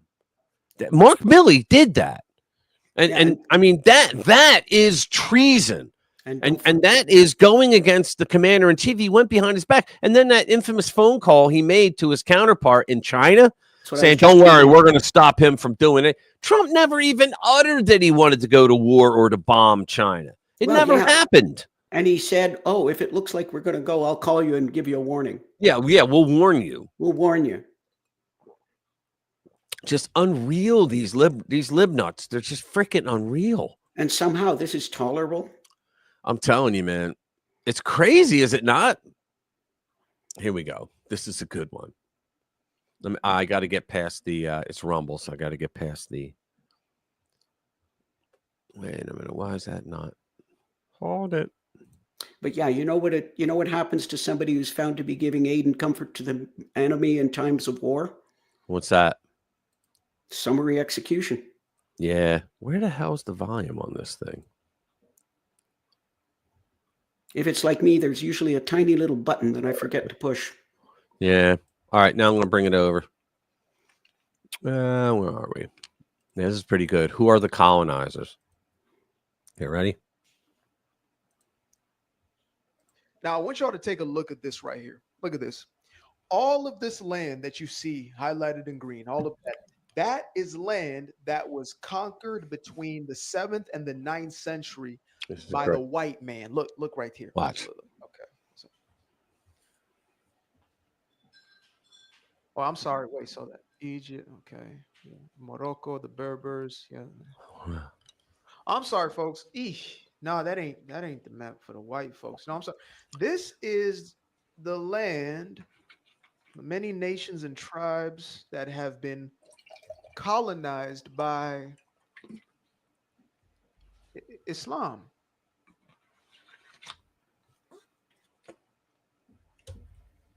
So wait, just no, because I'm sure that it, is the white man is the colonizer, but how did they get all of that land in just 2 centuries? They got all of this. I mean, if this was a modern map, I would probably put a lot of that in green as well, too, right there. Yeah. Right there. United Kingdom, I see you. Ireland, I see you. Germany, Belgium, I see. Okay. Oh, he's not wrong. Yeah, well, I mean, that's awkward. That's awkward. You gotta love that.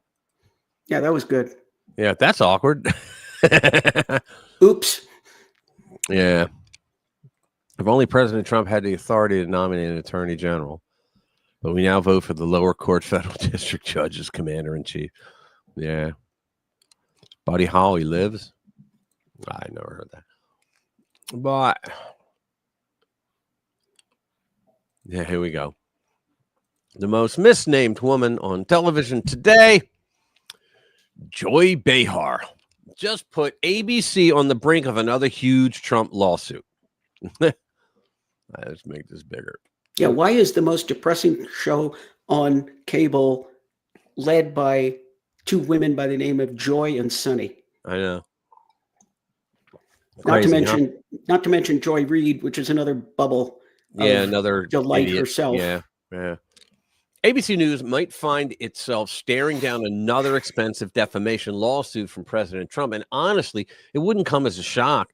On a recent episode of The View, Joy Behar confidently claimed that it was obvious Trump was a pedophile connected with convicted sex offender Jeffrey Epstein, implicating him in Epstein's crimes. This wild accusation came without a shred of evidence tying Trump to Epstein's criminal activities. In fact, Trump is arguably one of the few prominent figures who did the right thing and severed ties with Epstein years ago, unlike many Democrats who have since been ensnared in the fall. Plus, Epstein hated Trump when he found out. They're making a big deal. He said when he wrote that email where he wrote, Donald Trump is the most despicable person. Yeah, because he had just found out that Trump's the one that turned him in. That he was going to court and possibly prison because of Donald Trump. Yeah, Trump chucked him out of Mar-a-Lago, and Epstein was convinced that Trump turned him in. Well, Trump did turn him in, though. Yeah. He did. Trump was he was an informant for the FBI. Yeah, for a bit. Yeah, Trump was, and he turned him in. He saw the shit. Has that info been documented? Because yes. I know. Oh yeah, I know yeah.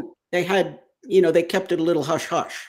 No, it's been It's out documented. there Oh, now? yeah. It's Okay. been it's been coming out a lot lately on a lot of Yeah. videos and a Yeah, lot of news. That specific one, I know that I had heard that Epstein was convinced that Trump turned him in. I hadn't heard that. Well, Trump did, yeah, and I Trump hadn't- was the only one. Trump was also the only one of the I guess you would call them the rich, powerful, and influential people that the lawyer who there was a lawyer who represented a boatload of victims, and not I think Jennifer Quivier, I think she was one of them too, but he had a lot of them, and he said we sent letters out to all these people, and only Trump said, yeah, I'll give you everything you want on the guy. The guy's a creep, you know. But yeah, it was Donald Trump who actually told the FBI everything he knew about Epstein, and that's how Epstein got caught. So despite the Democrats' best efforts, the recent dump of thousands of emails, texts, and documents related to Epstein did not hurt Trump. Instead, it wreaked havoc on the Democrats. For example, Larry Summers. Now, Larry Summers, I kind of feel bad like this much for the guy because he's the guy. He was Obama's Treasury Secretary. And when Biden got in and Biden started doing all that spending, he's the one that said, look, you're going to kill the country by knocking down the economy with inflation. And they were like, there's no inflation. It's not going to be inflation. It's temporary. Remember that? They were saying it was all temporary. It was transitory, they said. Remember that bullshit for a year? Oh, it's still transitory, right? But he's the one that came out and said that. And then they disowned him, like the left disowned him. Couldn't get a gig, like even a segment on CNN or MSNBC, right? So I kind of feel a little bit bad for him because he was a legit guy. It's just that he was told by Obama to do really bad policy. But anyways, for example, Larry Summers, Bill Clinton's former Treasury Secretary, not Obama. Obama's economic advisor. Yeah, is stepping back from public commitments and also resigned from the board of OpenAI. See, I didn't put that in my video. I didn't know he was on the board of OpenAI. Over his many communications with Epstein, House Delegate Stacey Plaskett, remember I talked about this in the video too, was revealed to have strategized with Epstein in text messages during the 2019 congressional hearing where Cohen, remember that scumbag, where Michael Cohen was testifying against Trump, right? And I mean, the things that he was saying was like so predictable. Barack Obama's White House counsel, Catherine Rumler, who's into everything. If Catherine Rumler's there, you know, if she's brought into a situation, you knew that something skeezy was about to happen. She sought Epstein's guidance on how to get Obama to nominate her for U.S. Attorney General. But, you know, Larry Summers.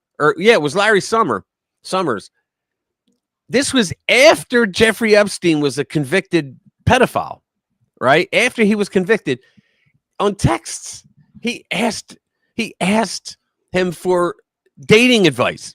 He asked Jeffrey Epstein for dating advice, a convicted pedophile. So do you go, what kind of candy do they like these days? The Twizzlers or a full lollipop? I mean, can you imagine? Barack Obama's White House counsel, Catherine Rumler, sought Epstein's guidance on how to get, Even House Minority Leader Hakeem Jeffries faces uncomfortable questions. We talked about it earlier. But according to Joy Behar, it's Trump's guilt that's self-evident. But isn't it obvious that Trump was involved with Epstein? I mean, she said as Sonny Hostin immediately backed her up with, he's mentioned over 1,000 times. Behar escalated from there. There are more pictures with Epstein than pictures of Kim Kardashian of herself, she declared, thrilled with her own exaggeration. Believe it or not, Behar continued to push the narrative. How many more things do we have to see before people believe that he was involved with Epstein? I guess any incriminating things would be helpful, but Farrah Griffin injected a dose of reality into the segment. Quote, to date, he has never been credibly accused of a crime with this, she said, and Hostin begrudgingly conceded, right, he hasn't been. So then what the hell did they just do in the segment prior to that? Farrah Griffin laid out the obvious. Trump knew Epstein socially. They had a falling out. And there are photos of them at events. Beyond that, there's nothing. You see him at parties. He knows him. There's a known falling out, she explained. She added that if she were advising Trump, she'd urge total transparency. Quote, if you have nothing to hide, which he didn't. He said, we have nothing to hide, release them all. That's what he said recently. If you have nothing to hide, if this is just an old friendship that fell apart and you happen to know a really bad guy, put it all out there. That is the quickest way to exonerate. Now, she said this after Trump already said, release them all. We have nothing to hide. Behar, trapped in her own narrative, couldn't accept it. Quote, but it's not. Don't you see that? She snapped, even though Trump literally made releasing the Epstein files a promise of his campaign, something Joe Biden never did, and literally just signed legislation compelling the Department of Justice to release the files within 30 days. ABC News may soon be facing down another costly defamation suit from President Trump. Nicholas Fondacaro of Newsbusters said, I think he's right. There's no evidence linking Trump to Epstein's vile crimes, yet these co-hosts throw around accusations as if they're undeniable truths.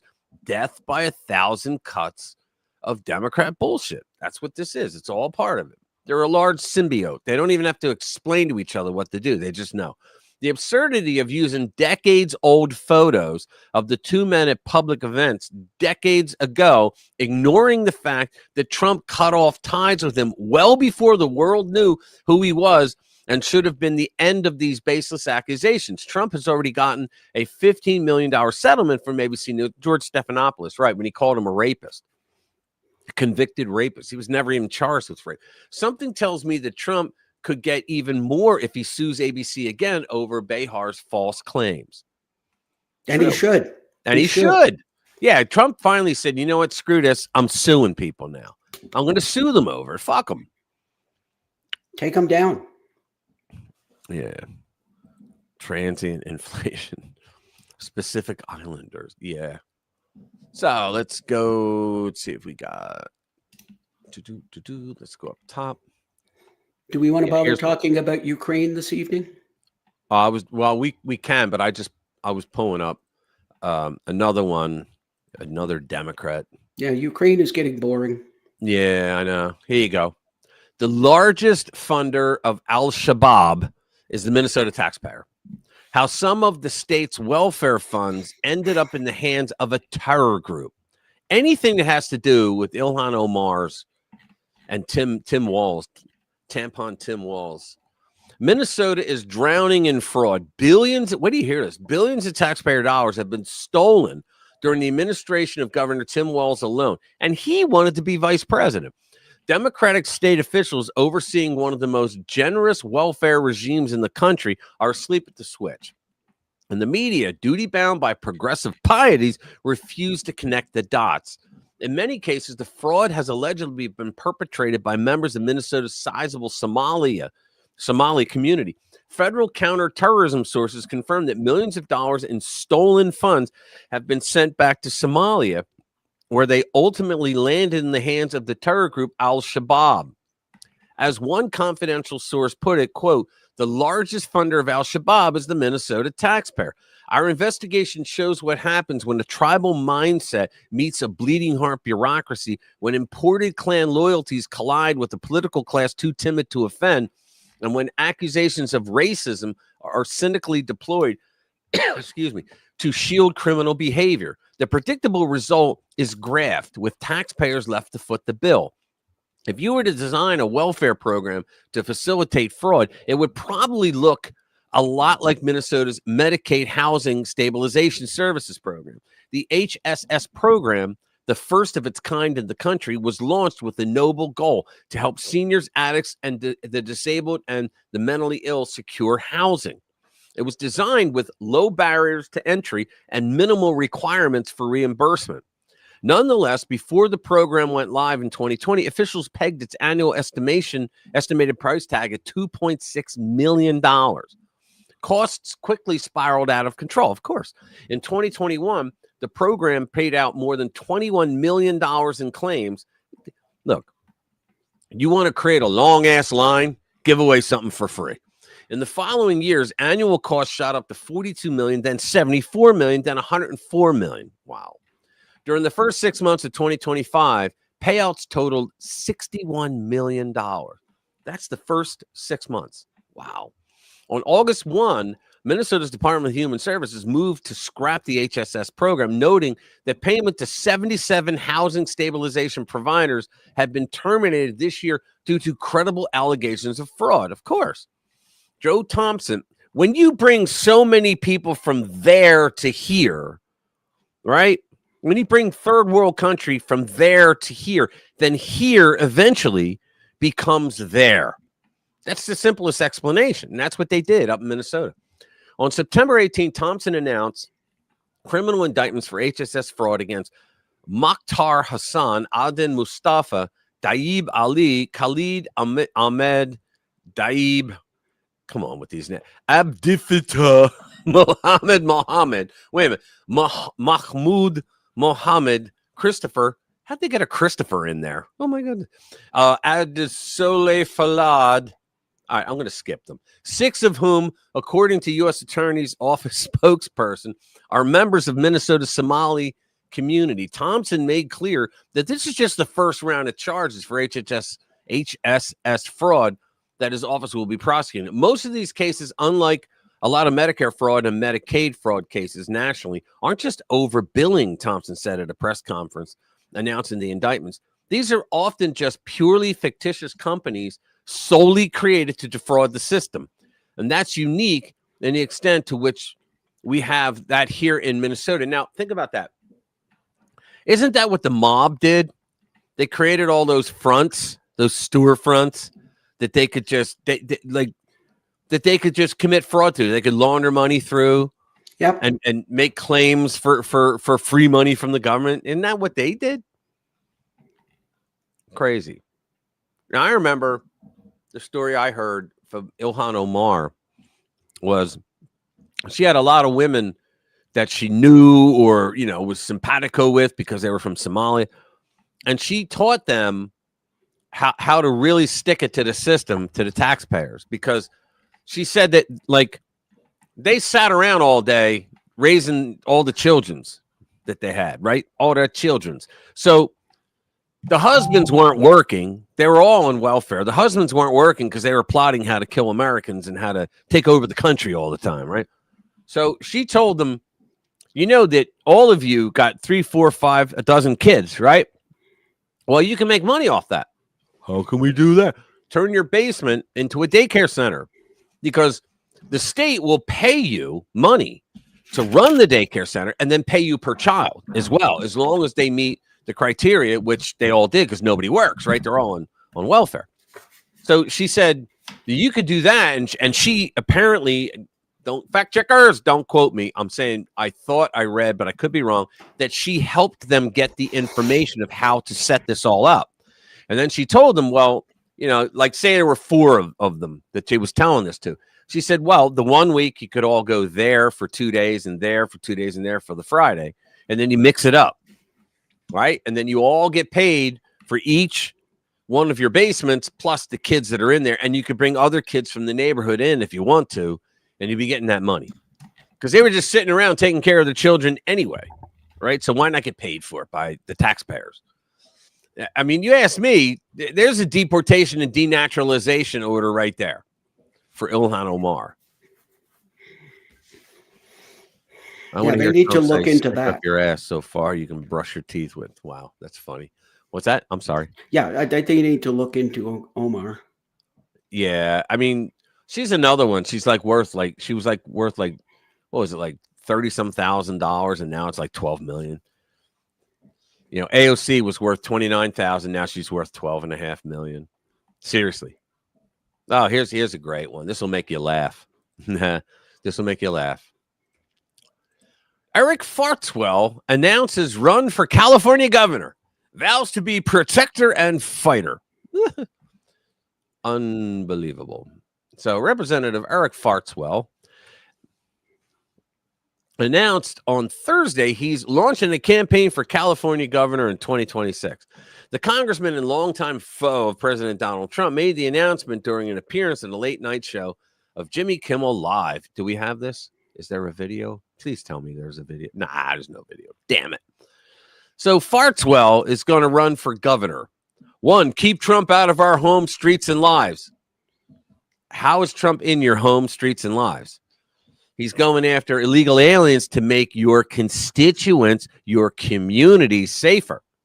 And adding the second is write the story of a new California on lower prices, on business growth and modernizing the state. Yeah, you're going to fail like every other loser out there. I'm running to be governor for all Californians, right, including those red areas, right? He later told Midas Touch, which is like one of the most incredibly left-wing channels out there. I'm the son of 2 Republicans. Well, I'll bet they're fucking disappointed. The son of a cop, and I grew up in a law enforcement family. Then what happened to you, bro? I worked as a prosecutor myself. I'll bet his record sucked. I know that whether you're a Republican or a Democrat in this state, public safety for yourself, your kids, and your community is a top priority. Yeah, until he gets elected, then he forgets all that. Typical Democrat. You know what should be his biggest campaign slogan? With that, I'm not Gavin Newsom. Yeah, exactly. I'm not Gavin Newsom. Chain of command leading the U.S. military is a singular person who holds the position of commander-in-chief, the president of the United States. Exactly. Mm-hmm. That is exactly right. Yeah, I wasn't, by the way, when I brought that up, I wasn't like arguing. I was just kind of playing a little devil's advocate in certain circumstances. I understand, but he had the right legally to do what he's doing. Nothing, yeah, he's given no illegal orders to anyone. Yeah, he's done absolutely nothing wrong. And when you hear, oh, well, he's taken away all our rights. Okay, exactly what? Yeah, what rights? Right. And they can never answer. They never answer that. Isn't that amazing? What right have you lost? Yeah, they can never or anybody tell that you. Right. Exactly. Let's see. Let's get some gaslighting like this one here. Hang on. Where is it? Yeah, here's one that was debunked. It's another Rumble, so I gotta. Oh no. Okay. Cool. Oh crap. Hang on. I gotta bring this back. Okay. Here we go. This is the debunking of gaslighting. Debunking the gaslighting from a Latino ice cream shop that shut down in Charlotte because of ICE, he'll say. Okay. Today, I get to tell you on why we're closed. As you guys have seen, there have been a huge impact and a huge growth in ICE detentions, Border Patrol presence here in Charlotte, in the Queen City. So right now, it's J.D. Rucker. There's a lot of uncertainty. We have shut down. We are an ice cream shop that 80%, 90% of our customers are Latino. As of right now, I cannot take the risk to bring my employees to be profiled because a lot of them speak Spanish. They look like me. I look like the profile that they're looking for. So it is a risk that I'm not willing to take. See, this is under the lie that ICE is capturing and deporting legal areas, like legal citizens, right? U.S. citizens, and deporting them. Where would they deport them to? Los Angeles? Like where? It's such bullshit. Right, first and foremost, wow, 90% of your customers are illegal aliens. That's wow. You're definitely part of the problem. That's pretty bad, Javier. You're definitely part of the problem, and has something to do with your race. Has something to do with your legal status. Right. If your store serves 90% to illegal aliens, that's a challenge. But let's debunk a few things. You might say, "Oh no, he didn't say they're illegal aliens." Here's the thing, and this is a message to anybody out there who's as stupid as Javier. If you are here illegally, like me, I am a legal immigrant. I am a proud citizen of the United States of America, and I am here legally. I have no fears. I have no concerns because the last time I checked, and it's been about half an hour, but the last time I checked, there have been exactly zero people who are here legally, right, who've been deported, right. Period. Nobody has been deported unless they are supposed to be deported. Right. That's how the system works. Right. So if you're out there, oh my gosh, I'm a legal immigrant, but I'm going to be deported by ICE because Javier says so. Javier's, I don't think he's stupid. I mean, he doesn't sound stupid. He sounds like he's gaslighting, just like most of the Democrats, far too many Republicans, almost the entirety of legacy media. ICE is doing what's called targeted raid. Right. This is what they've been doing. They don't go search around. What was he saying? Profile.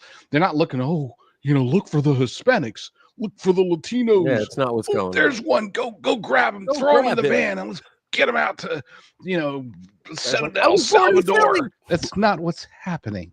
And thankfully, look, you're in my audience. Chances are 99% chance that you already know this.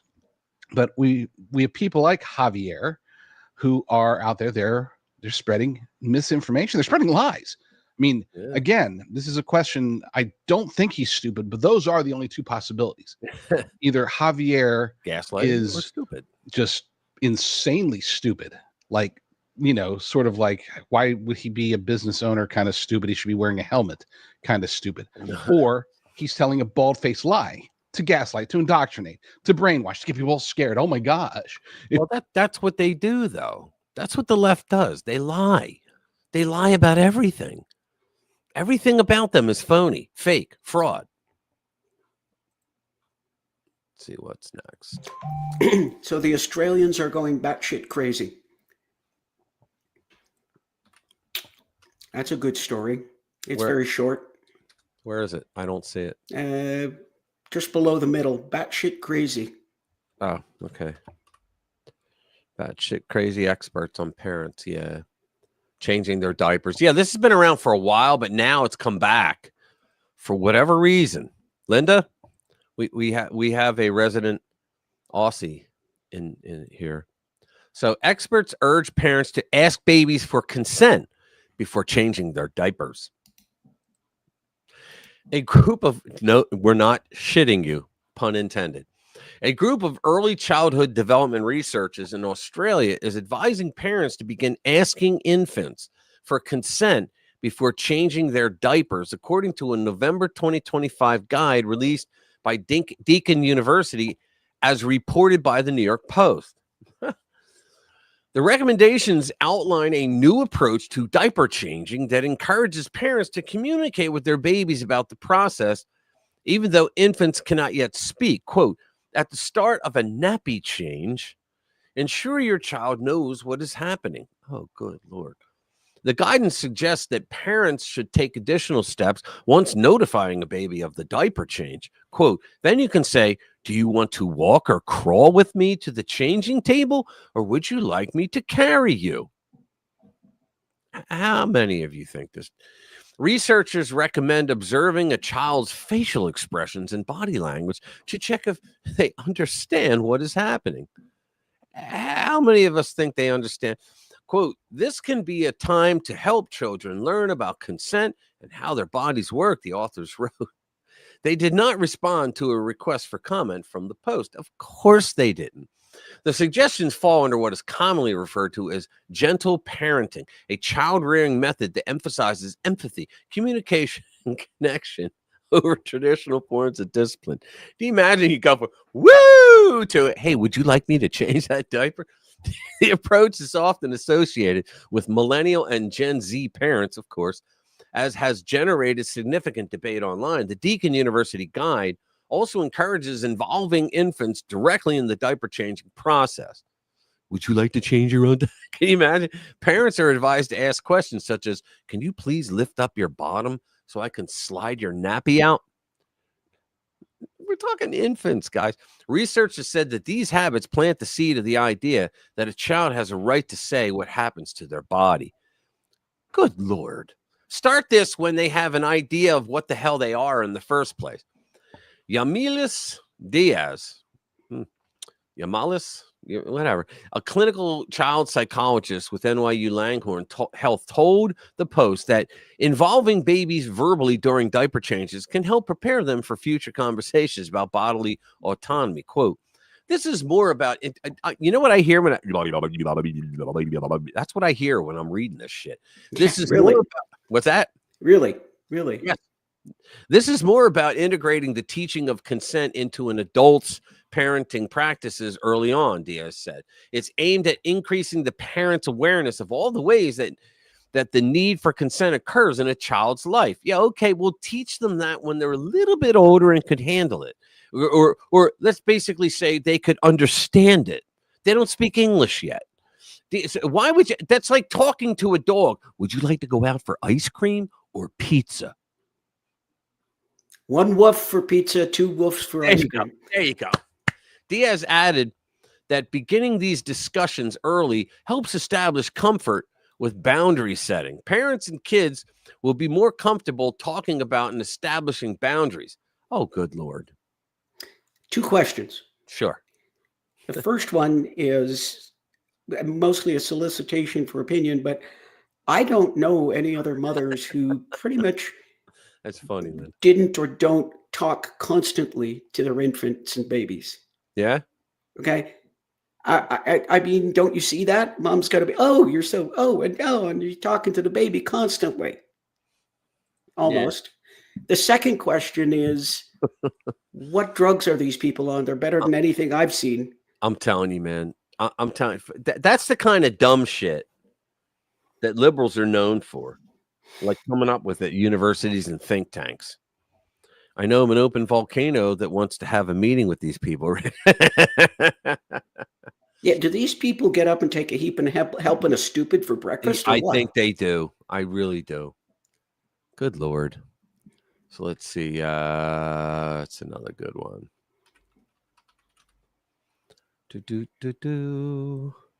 Let's find another one. All right, here we go. Canada. Blame Canada. Commander, you still here? All right. Let's go. This is Canada's new reality. 40% of births come from foreign-born mothers. So it's not just us. Briefing. Grant here. It feels like Canada just opened the blinds. Let me raise it. Just opened the blinds and realized almost half of its future population is no longer being produced by the families who have maple syrup and poutine. Is that how you pronounce that? What is poutine? What is it? What is it? Poutine. Oh my God! You got to give me another moment for this. This is wonderful. Go. Yeah, go ahead. Poutine is a dish in Eastern Canada, mainly in Quebec. All right. And if you get it outside of Quebec, it's not quite the same. What you do is you take French fries, okay, and you take curd cheese. Go ahead. Okay, somebody was just talking about tranny fluid, and all of a sudden my brain went in all kinds of different directions. Anyway, French fries, curd cheese, which is wonderful. You sprinkle the curd cheese all over the fries, and then you take boiling hot brown gravy. Okay. And pour it all over there. Hot enough that it partially melts the cheese. And it is like, it is the most delicious heart attack on a plate that you have ever tasted. Really? Poutine. All right. Poutine. In French, people in English, we call it poutine. In French, where I'm from in Montreal, it's called poutine. Wow. How about that? And Vladimir Putin. I mean, you got to show up with a letter from your cardiologist. Vladimir Putin. Yeah, well, yeah. I love our chat, man. I love our chat. They just take things and run with it. But it is seriously one of them. Really? Oh yeah. If you can get some, you're out east. Yeah. I know we've made it here because, well, you can in Denver. You can get there's a couple of places that kind of sort of do a good job on it. We've made it here. I sent away for the. I think I got it on Amazon. Saint Hubert barbecue brown gravy powder. Yes, Commander. Awesome. Oh. And so we did up the French fries. Right. And there's a place called the Cheese Factory in Longmont because you can't just go out and buy curd cheese. All right.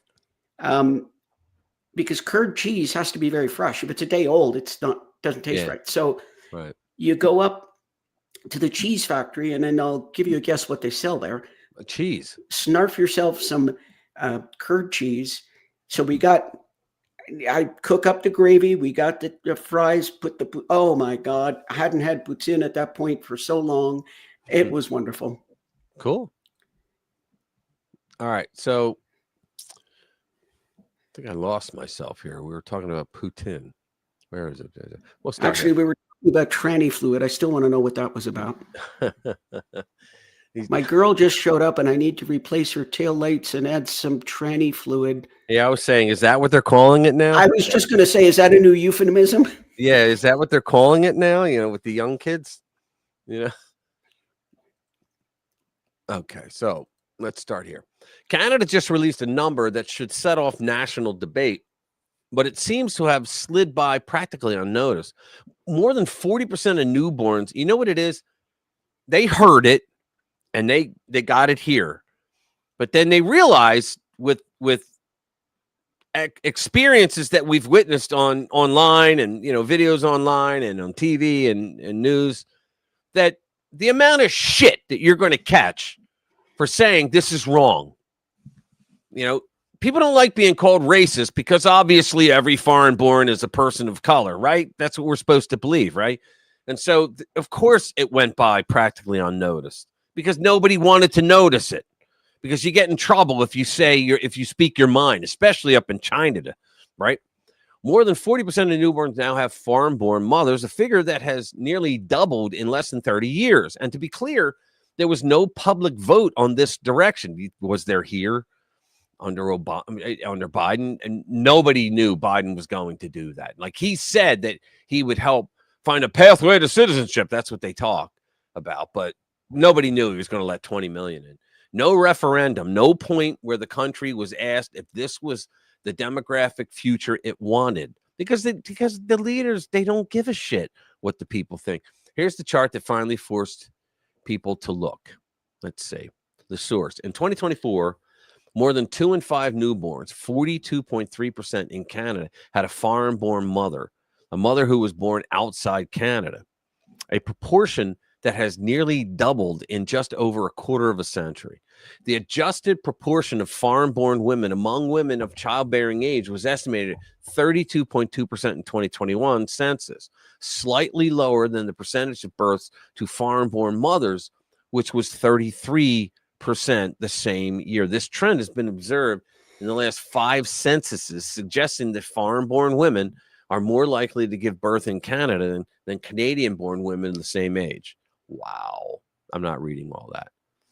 But is that not crazy? It's like what's happening everywhere now. Well, you remember Joe Biden when he stood up there and he said, I forget what year he said, but he said another 20 years, whites are going to be a minority. Well, he said by 2017, he said that. Okay. I couldn't remember, but he said, yeah. And we'll be so much better for it. Oh, yeah. Oh, yeah. Yeah. What a fuck nut. I know. Hold on.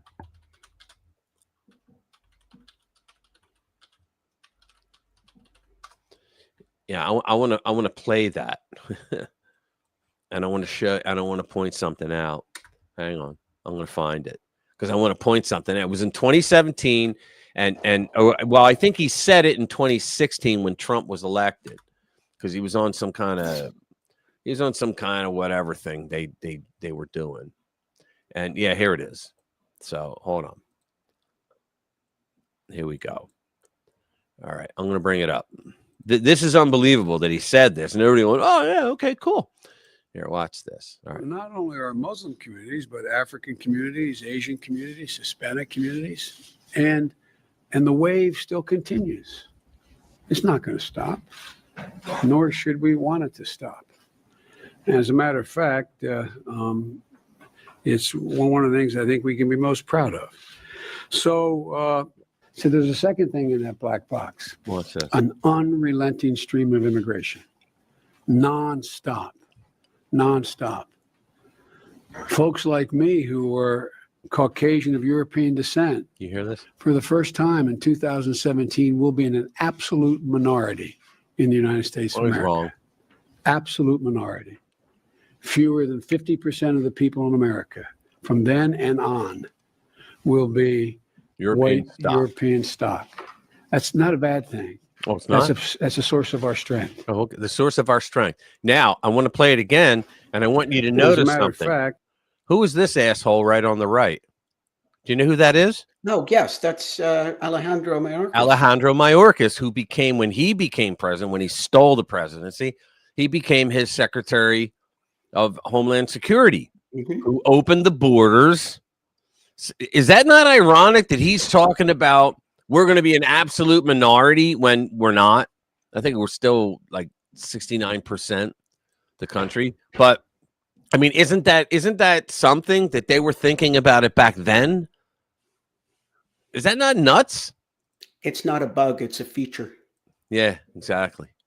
I mean, that's pretty messed up. Yeah. Oh, you already posted it. Yeah, you're right. Mayorkas. That's unbelievable. And he was a young Mayorkas too. Not young enough where he had hair still, but you get my point. Let's see. We got a couple good ones here. Yeah, here you go. Another fat, dumpy loser is running for Jerry Nadler's seat. Well, at least we're getting rid of Jerry Nadler. Yeah. George Conway, finally ready to admit he's a Democrat as he considers run for Jerry Nadler's seat. Do you know who he is? I know the name. He's Kellyanne Conway's ex-husband. Okay. Kellyanne Conway, the first woman to ever win a presidential campaign, and she got no credit for it. Now, I'm not for all that first shit, but if you're going to do it for it, it's like Ted Cruz was the first Hispanic that won a presidential caucus. Like he won a primary. He came in first one ever. No one ever cared, right? But this guy, his TDS cost him a marriage because he embarrassed his wife multiple times by saying shit when she was working for the administration. So he's a real piece of garbage. George Conway, long known for his relentless attacks on President Trump, despite his past Republican ties, now admits he's weighing a congressional bid in New York's 12th district. A seat opens up after Representative Jerry Nadler, whose blood type for years was donut, announced his retirement in September, choosing not to run in 2026 following decades in office. Conway, who co-founded the anti-Trump and pedophile grooming organization Lincoln Project, and fact checkers, it's written down, it's out there, and advised in E. Jean Carroll's defamation suits against the president, would enter as a Democrat in a field already packed with 10 candidates. He has claimed to be a never-Trump Republican for years, even as his ex-wife, Kellyanne Conway, worked in the first Trump administration. What kind of a man would embarrass his wife that way? Because she was the shit. She got Trump elected. First time she ran a campaign, and she won. She knew what she was doing, and she didn't take shit from anyone. And she knew policy. She knew how to run the White House. And he embarrassed her multiple times. What a piece of crap. What kind of man? I can tell you, he's the same piece of shit that started the Lincoln Project. Well, yeah. Well, he's one of the co-founders. Yeah, it all fits together in my brain. Right. The lawyer shared his thoughts during a virtual event for Democracy Docket subscribers. Quote, "This is the time for a lawyer who has never been in politics to go into politics." Never been in politics? We need to do things to make sure there is accountability. We need to undo the damage that he has done to the Justice Department. How would I don't even. And then we have to create new safeguards that are going to make the Watergate safeguards look like child's play. But you ever notice they never mention like what Trump did, so that made them say like we need to create new safeguards that are going to make Watergate safeguards look like child's play, all because of Trump and what he's done to the Justice Department. Are you fucking kidding me? Joe Biden's Justice Department threw lawfare at Trump and many of the people in his orbit. Barack Obama literally tried to imprison a Fox News guy because he didn't write what he wanted him to write. I forget the guy's name. The guy's no longer with Fox. But I mean, you know, like he literally he had his Justice Department say that these people were to be spied upon, were to be charged with crimes. I mean, come on. Trump's never done any of that. And yet they say, you know, what he did to the Justice Department. Yeah, he brought integrity back by no longer having like there's rules for you and rules for everybody else. Like they don't do that anymore. And yet these pricks, they keep saying things like this. Conway divorced Conway. That was it. Back in 2023, he backed Trump in 2016, but turned sharply after the firing of FBI Director James Comey, later branding the president a narcissist unfit for the role. If he run now, we look back now and we know that Trump didn't fire Comey soon enough because of the damage that he was doing, not only to his presidency, but to the FBI. He acknowledged the switch to Democrat could alienate voters. The party swap might put some people off, he said. But in New York, party switches from Republican to Democrat are not uncommon. In fact, they don't even the Democrat and the Republican Party are both liberals there. I'm talking the New York. Okay. They have a conservative party in New York. That's where all the real Republicans go. He then switched to become an independent before returning to Democrat. Outbound New York City, that was Bloomberg. Mayor Eric Adams was a Republican who turned into a Democrat before declaring as an independent during his failed re-election attempt. Wow. I never knew that he was a Republican. Eric Adams? I don't think I knew that either. Yeah, I didn't know that. You learn something every day, right? This move comes amid... Unless it's a typo. Right. Yeah, it comes amid... Oh, get out of here. How do you shut it off? You can't. Look at that. I got to wait for the... Well, yeah, we go. To stop. Yeah, but still, it's going to be... All right. Now it lets me. There you go. Kind of. All right. This move comes amid Conway's history of amplifying establishment critiques, often echoing narratives from groups wary of Trump's reforms. His potential campaign follows Nadler's exit, which some tied to broader Democratic shifts after the 2024 election results. The district, covering parts of Manhattan, remains a Democratic stronghold, but Conroy's entry adds another layer to the primary mix, including Nadler allies and progressives. That doesn't matter. We know he's not going to win. You ever see him walk? Yeah. He always looks like he just crapped his pants. Yeah, he always does. Hold on. Jimmy from Philly just sent me something. Let's see. He said it escalated fast. I got to see what this is. If I can show you guys. No, gateway timeout, Jim. Didn't work. Hold on. Let's see if we got it this time. He's got a 504 hour. Yep. Sorry, 504 hour. Oh, well. Oh, do you want to? I know. Is Kellyanne single? I offer to help her heal. I've got extra steaks in the fridge. Yeah. She you know what? She was one of those older ladies that was like the bomb. You know, she's a good-looking woman. Yeah, she had an aura about her. You're like, I want to party with her. You know, that's just the way it was, you know, and you knew she wasn't like a floozy or anything, but you're like, I got to hang out with her and party with her. Yeah, because she's just one third from the bottom. Why defending your home now makes you a national villain? Oh, yeah. Okay. Yeah, because the anti-gun nuts. So here we go. This is from Town Hall. It's Doug Blair. Why defending your home now makes you a national villain. It's frustratingly familiar story of American crime. Following an incident last July, Michigan resident Dayton Napton was charged with manslaughter and faces up to 15 years in prison for the death of teenager Sylvan Wilson. Wilson and 6 friends were attempting to break into Napton's garage when Napton fired 2 shots from outside. As the group tried to flee, he reportedly fired 5 more rounds, returned home to reload, and stepped back outside. Napton argues he was acting in self-defense. The shooting took place on his property, and he is clearly protected under Michigan's Self-Defense Act of 2006. However, the Soros prosecutors counter that Napton crossed the line when he fired at the seemingly fleeing teens. I would just say, I didn't know if they had a gun as they're running and would shoot at me. And he potentially endangered the surrounding community by firing his weapon into the night. So then when are you supposed to use a weapon? So if someone's trying to murder you in the middle of the night, you're not supposed to use your weapon? Is that what? Napton had reason to suspect the thieves would return. His garage had been robbed twice before, allegedly by some of the same teens. One of the suspects had previously appeared in a police report involving a stolen dirt bike, and Napton stored several dirt bikes in the same garage.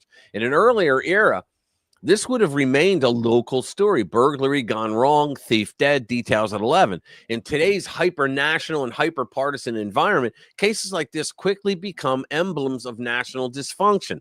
This case highlights the tension between order and societal breakdown and raises the basic question of whether a man may defend himself and his property from bad actors without ending up in prison. I've had cops tell me, Philly cops, that if someone comes into your house, you have the right to shoot them. But if you shoot them and they fall outside, drag their ass inside because you're going to be up on charges. Yeah, I'm going to say that's a bad idea because with today's forensics, they can tell that you moved the body. Yeah, but guess what? No matter what, you're in trouble. In other words, I guess you missed the point. I didn't make it well enough.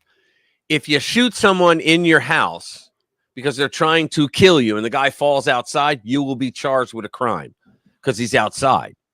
Even though they could prove, forensics can also prove that the guy was shot inside and fell outside. Yeah. Okay. But you will be charged. Yeah, you are likely to be charged, but it depends. It depends where. Interestingly, in this blue state that I'm in, Colorado, we actually have a castle doctrine law that basically says if somebody enters your house, it has to be your house, not your driveway. Right. Now, the attached garage is a real question, but if they're in your house, right, and they were not invited and they have no right to be there, you are presumed innocent and you will not be arrested or arraigned unless they find something weird, like you shot them in the back as they were running away.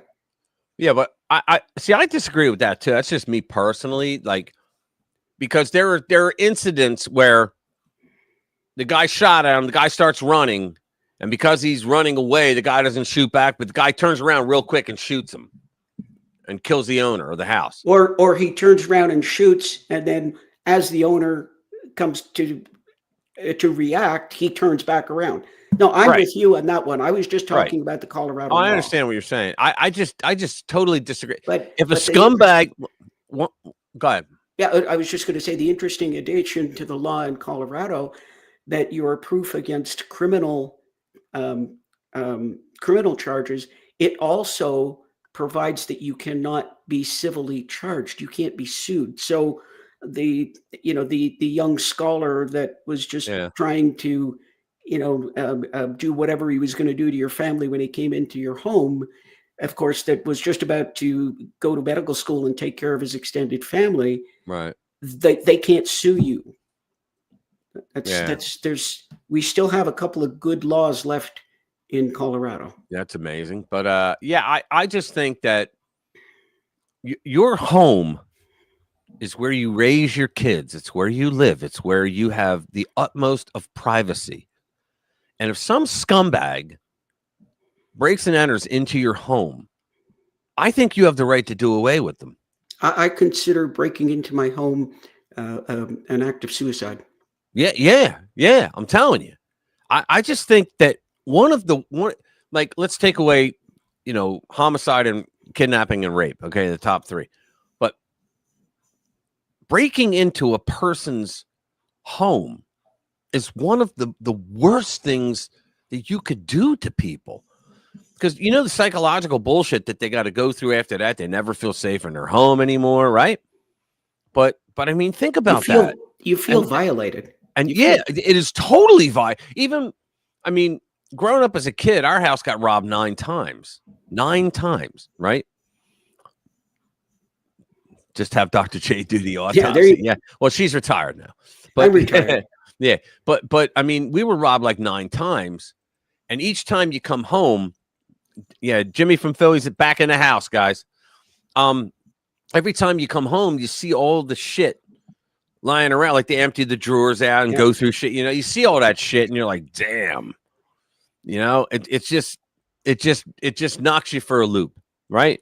But I just think you have the right to shoot that MFer if they came in your home, whether they had anything or not. Now, most people would say, get the hell out of here if they pulled the gun, get the hell out of here and I won't shoot you. Most people would do it because most people don't want to shoot someone. No, because in most places you're in for a year to 2 year long roller coaster ride. Oh yeah, and then you don't have, like today, the NRA advises you to actually get insurance for if you have a good shoot. So if you shoot someone and you were legally did it, you're still going to get arrested. You're still, so you need lawyers, and so they have this thing where they'll pay up to like $1 million in legal fees for you. It's like an insurance program. Yeah, the best one to get is attorneys on retainer. They're not insurance. One of the problems. No, I meant insurance, not as an insurance. Yeah. Well, no, but some of them, like the USCCA. Yeah, but not like insurance contract. I meant it's personal insurance that you now have a lawyer, right? That's what I meant. Okay, but some of them are actual insurance. Really? Yeah. What would they be actually are insuring? registered as it? What the problem with that is, an insurance cannot cover you for an illegal act. Right. Attorneys on retainer runs a similar program, but it's directly with the attorneys, and it's basically kind of a retainer. And they will, it doesn't matter what you did, they will run your best defense. Yeah. Wow. Let's see. To do surveillance. Yeah, Chris, you must live in Texas. Yeah.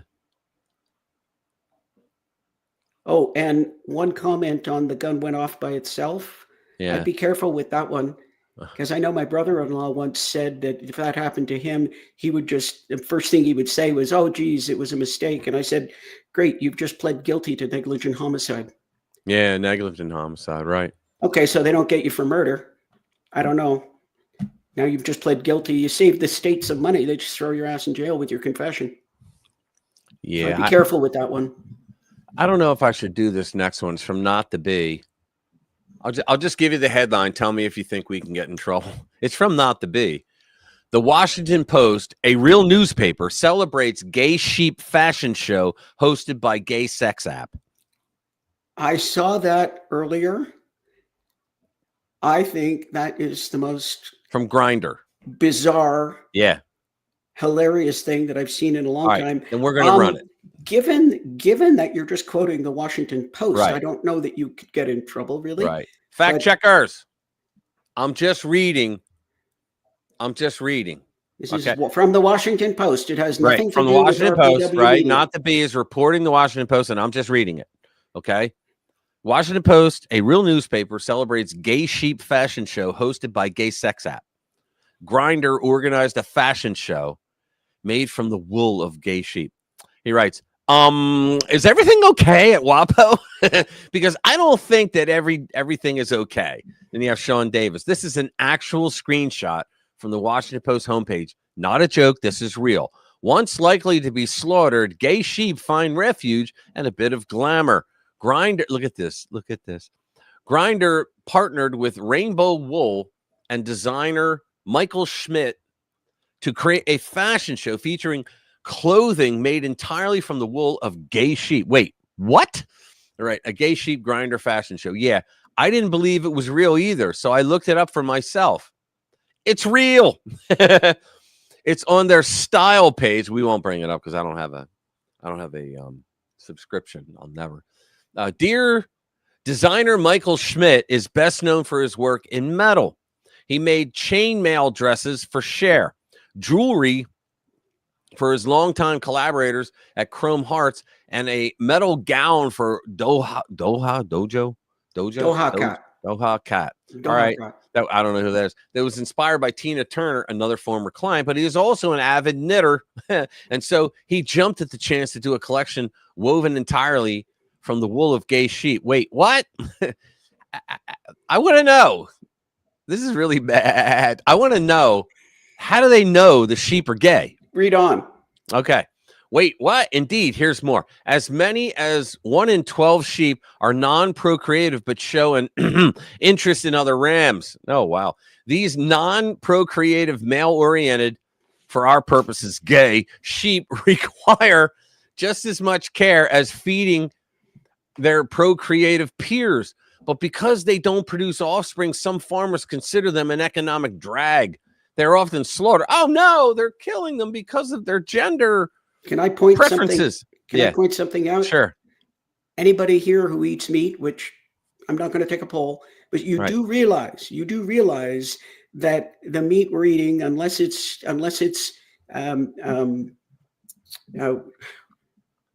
Bill Gates cloned meat, it all comes from a farm, and it goes to a processor where they're slaughtered, and it's distributed to the retailers, and you buy it. That's how things go. Right. They just kill them for being gay. Yeah, all right. I'm just kidding. Fun fact. Wokies like to use the behavior of animals to justify the behavior of humans, which opens up a whole can of worms. That's correct. They also like to ignore that male animals often attempt to mount other males as a form of dominance meant to subdue rivals through aggression, or in other words, the gay animals use sexual violence to keep other animals in line. Fact checkers! I'm only reading it. This shepherd has been called to care for gay sheep, in his words, for decades now. And the gay dating app people, Grindr, found out about it this year, and they are putting on a gay sheep fashion show because we live in a clown world. You got to love that. It's officially the gayest thing I've ever featured on this site. That's great. That's awesome. Remember what I asked you before about what good drugs that the Australians were taking? Yeah. Whatever good, I think the people at WAPO are also found some of those same good drugs. It's unreal. I know, it's unreal. Man, that's crazy shit. Let me see. I'm a level 5 vegan. I won't eat anything that casts a shadow. That's good. Oh, that's funny. That's good. I like that. Yeah. I won't eat anything that casts a shadow. Yeah, well, an apple casts a shadow. So let's see. Jobs Americans won't do. That lie. Yeah, let's see. Yeah. Oh, yeah. Who is this? What's that? Frobet 30? That's Bobbity. Bobbity. Yeah. Yeah, that's Bobbity. That's Uncle Bobbity. Yeah. You're absolutely right. The Dems know it for sure. Yeah. The meat was born. It was born at the supermarket. They're so fuckery precious and all have a niche. Yeah, well. Yeah, bring up Bobbity's comment. What is it? I didn't see it. Not true. The meat comes from the supermarket, Dr. Jade, and all the Democrats know this already. Jeez. Yeah, well, can't argue with that. Jeez. I know someone else that says that a lot. Jeez. All right, let's see. Policies won't undo 4 years of Biden overnight. Everyone agrees to hear the case. Yeah, here we go. Adam Schifferbrains. What would it be like? And then I'll do the obligatory Kurt Schlichter. Okay. Schiff could face fines, prison time if classified leak allegations are proven. Right? Let's hope.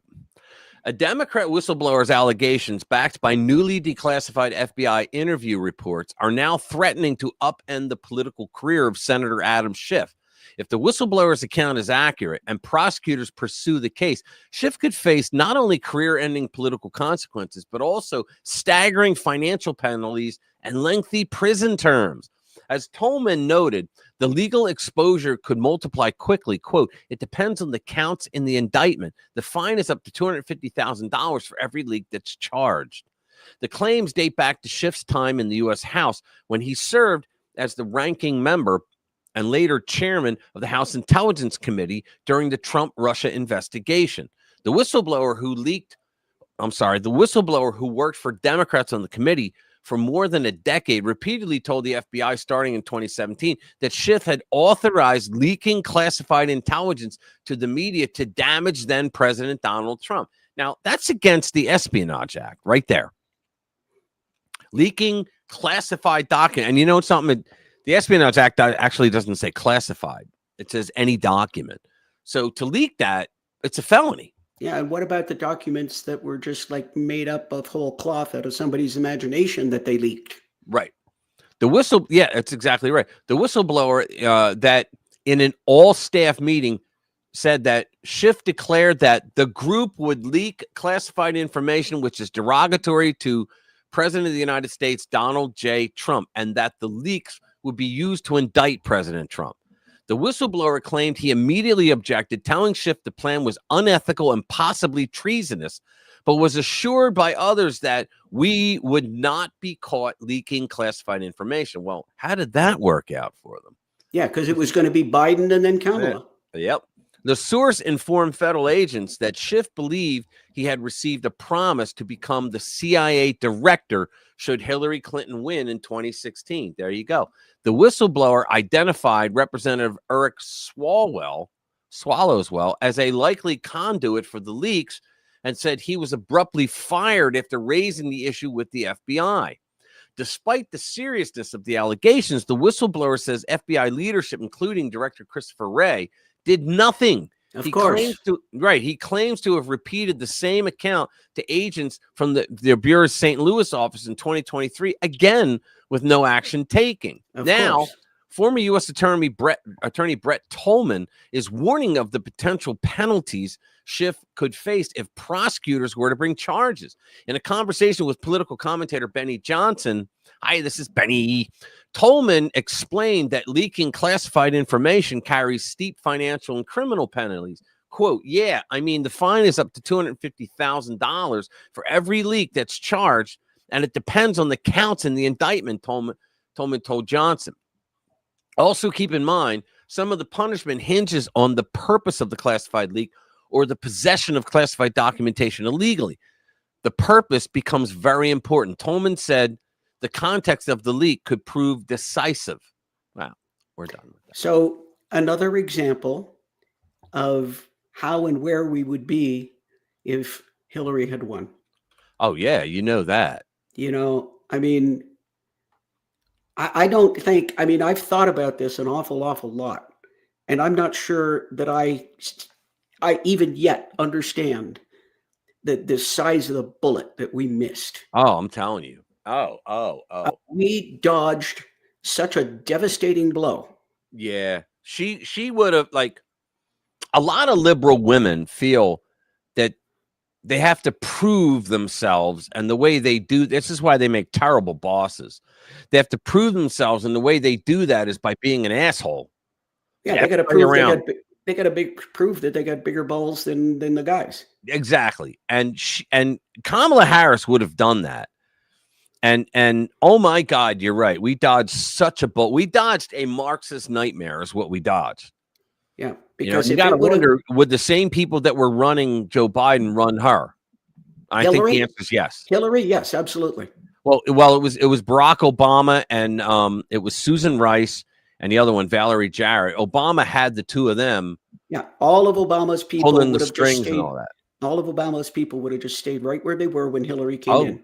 Oh yeah. Well, if Hillary were there, we wouldn't have learned anything And we about wouldn't what know they did. any of this, and Trump would already be in jail. Yeah, he might also have gone to prison. Yes. Yeah. That's true. No, there's no question in my mind that he would have, not possibly. I mean, they look at what they did even when we had. True. So yeah, we. But that's the other thing. We've dodged it so far. We dodged the bullet, but let us never become complacent, because they keep coming.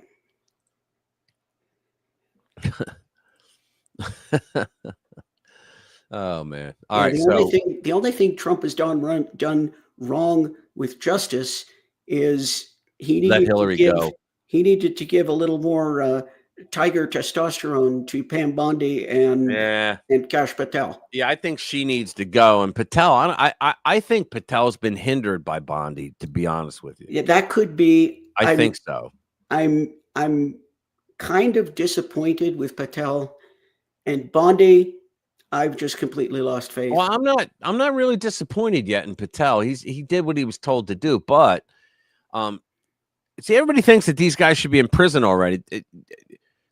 The indictments got to work up the case. Well, there's investigations, then there's indictments, and then they build a case. Yeah, it takes time. And here's the other thing. This is the very first time since I've been following politics in the U.S. that I have seen evidence of the Republicans timing things. They're thinking in advance because, you know, if you do something now, by the time the midterms come around, everybody is forgotten about it. Nobody's angry about it right now. Yeah. So what they do is they time things just like the Democrats timed the Obama subsidies to end right before this last elections, just like they're trying to get a 1-year extension of them so they can argue about them before the midterms. Yes. Or they want either a 1-year extension or a 3-year extension, and that would put them before the general. Right. This is the first time I've seen evidence of Republicans timing the market, so to speak. Yeah. Where I'm looking at some of the things, like for instance, some of the releases of the files and the emails, and you'll notice that a lot of times, all this comes out at the most favorable moment. It comes out not favorable, but the moment of maximum impact, to the point that, oh yeah, they put out some emails, and now what's his name, Summers, had to go, okay, that's it, you got me, Yeah, I'm out. You know, so this is the first evidence that I've had of Republicans thinking it through and basically playing the games that the Democrats have been playing for decades. Right. Yes, you're right. We had the best of times, and now these are the worst of times. This is Kurt Schlichter. Welcome to the doldrums, the period of problems, the phase of foul-ups, the time of the sucking. And it does suck. Everything seems to be going wrong for Republicans right now.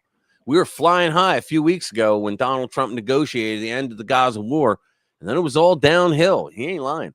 Lost elections, economic uncertainty, Epstein file stupidity, fear that the conservative movement will tear itself apart over people who aren't even conservative, and Marjorie Taylor Greene's face all over our social media feeds. Yeah, it's bad. You're at the top one day, and then the next day you're at the bottom. But we've been around the block before. We've done this a few times. Most of us reading this and watching what's going on have seen this story arc play out in the past. You start out strong, you go hard for a while, and then the problems pop up. That's the way every human endeavor. Nothing is perfect, and the inevitable imperfections build up until they threaten to stop your progress and must be dealt with. What I can't understand is how many people who claim to be MAGA have already turned. You know, they're not going to do that. You know, Trump's right. You know, all the bullshit. You know, Trump was taken in by Israel. I mean, all the shit that you're hearing today about, you know, from people that are supposed to be MAGA. It's like they've lost faith already. We're like, we're not even a fucking year in. We've lost faith already. It's particularly exaggerated in the case of Trump 2.0. Why? Because Trump 2.0 has been so massively successful. It's right.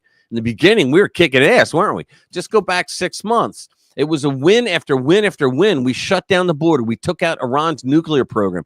Doge was purging time servers and non-hackers.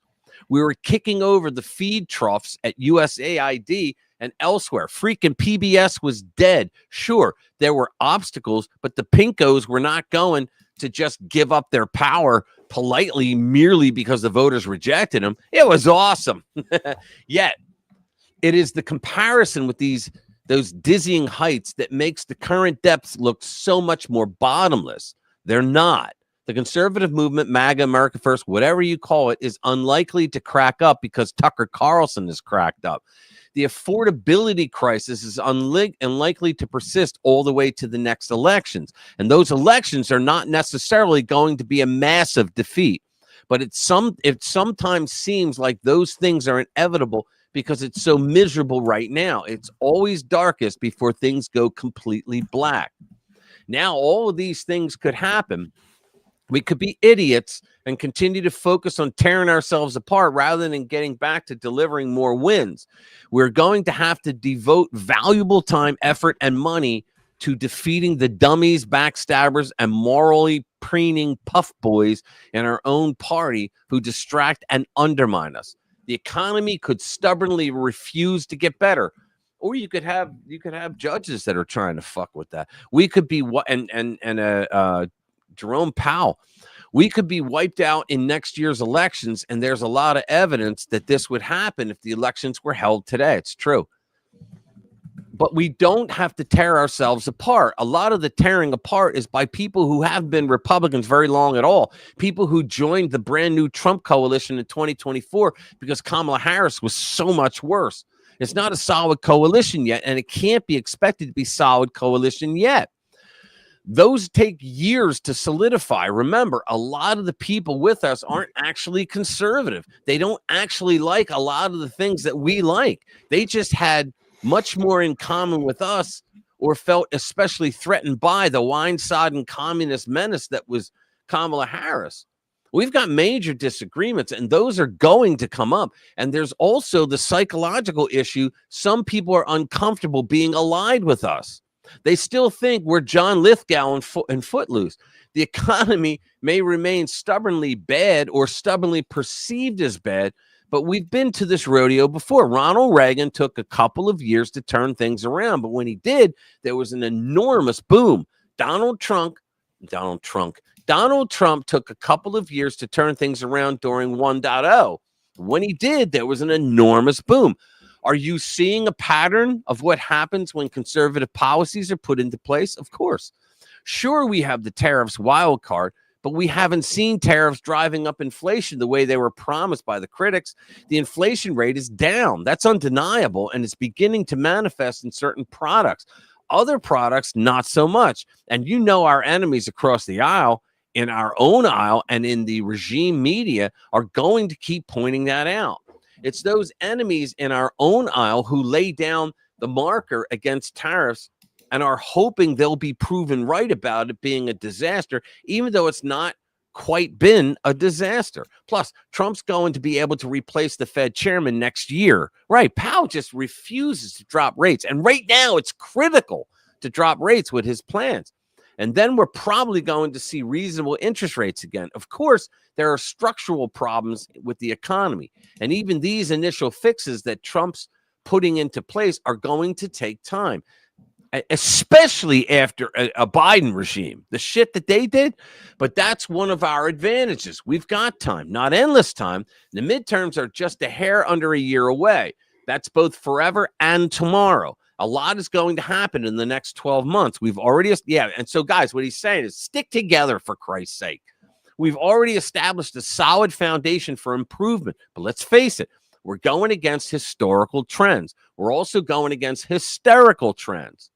The left has gone completely insane, not because Trump is failing, but because he's succeeding. He's throwing out their entire new slate of replacement voters. He's cutting off Dem money. He's refusing to indulge their perverted and racist social pathologies. He's actually acting like a president and using the powers of the office to which he won election fair and square. They call this being a king when a Republican does it. They call it being a president when a Democrat does it. Those elections a few weeks ago were a warning. They can also be a blessing if we learn their lessons. We've been where we're weak. We've seen where we're weak. We've seen where we have to improve. We've got 12 months to do it. And the key is actually doing it. I don't see them doing it. I don't see the Republicans in Congress need to come out and start supporting Trump verbally, openly, excessively. They have to keep, But there's too many freaking rhinos, anti-Trumper rhinos. And they're not going to do it. I know, but we should get more than what we've got now. I mean, I don't see any of them standing up. I don't see any of them doing news programs or talk shows or podcasts like raging on about how great Trump's ideas are and how they're going to make America the greatest country in the world again. Right? I don't see them doing that, and they should be doing that, but they're not. They should, but they're not. They will. I think, Jade, I think this. I think that they believe that if they just stay low, that they're not a target of the mainstream media or the Democrats. If they don't cause any problems, they'll just, while they watch the fucking progressives run roughshod over our country. Yeah, they just want to wait it out till the Uni Party takes over again. Yeah. And the fact is that Satan himself could walk up to these guys and say, I have a surefire way that you can hurt Trump. And they go, yeah, but it's going to cost you the life of your 3 babies. Yeah. Okay, let's do it. Yeah. That's unreal. That's the people these people are. And Yeah. I'm using people, generously. Yeah, I understand. I'm not sure that I consider them People. Right. people. Hey guys, do me a favor, hit that like button if you haven't already. It helps us. We got 18. We had more than that in We had up to 21. This has been a fun cast. I mean, it was. You know what? Last week, I don't know if you know this, but you know the first part, but the second part, I don't think you do. What happened was they introduced this new thing, which went away. By the way, it's not. I noticed that it was gone. Yeah, it's not away. The button's not here either. I was going to ask last week when we were leading up to going live.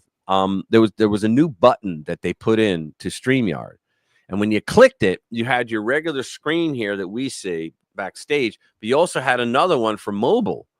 And what it did was when we went live, it created 2 live streams. In fact, my brother called me and he goes, "How the hell do you have 200 views for your live stream, but only 7 likes?" And I was like, "What are you talking about?" And here he didn't realize that there were 2 streams.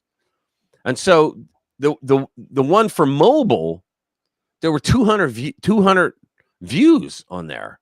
Nice. Like we don't get that until like after when people watch afterwards, right? But there were 200 like at the end of the stream on mobile, which was kind of cool.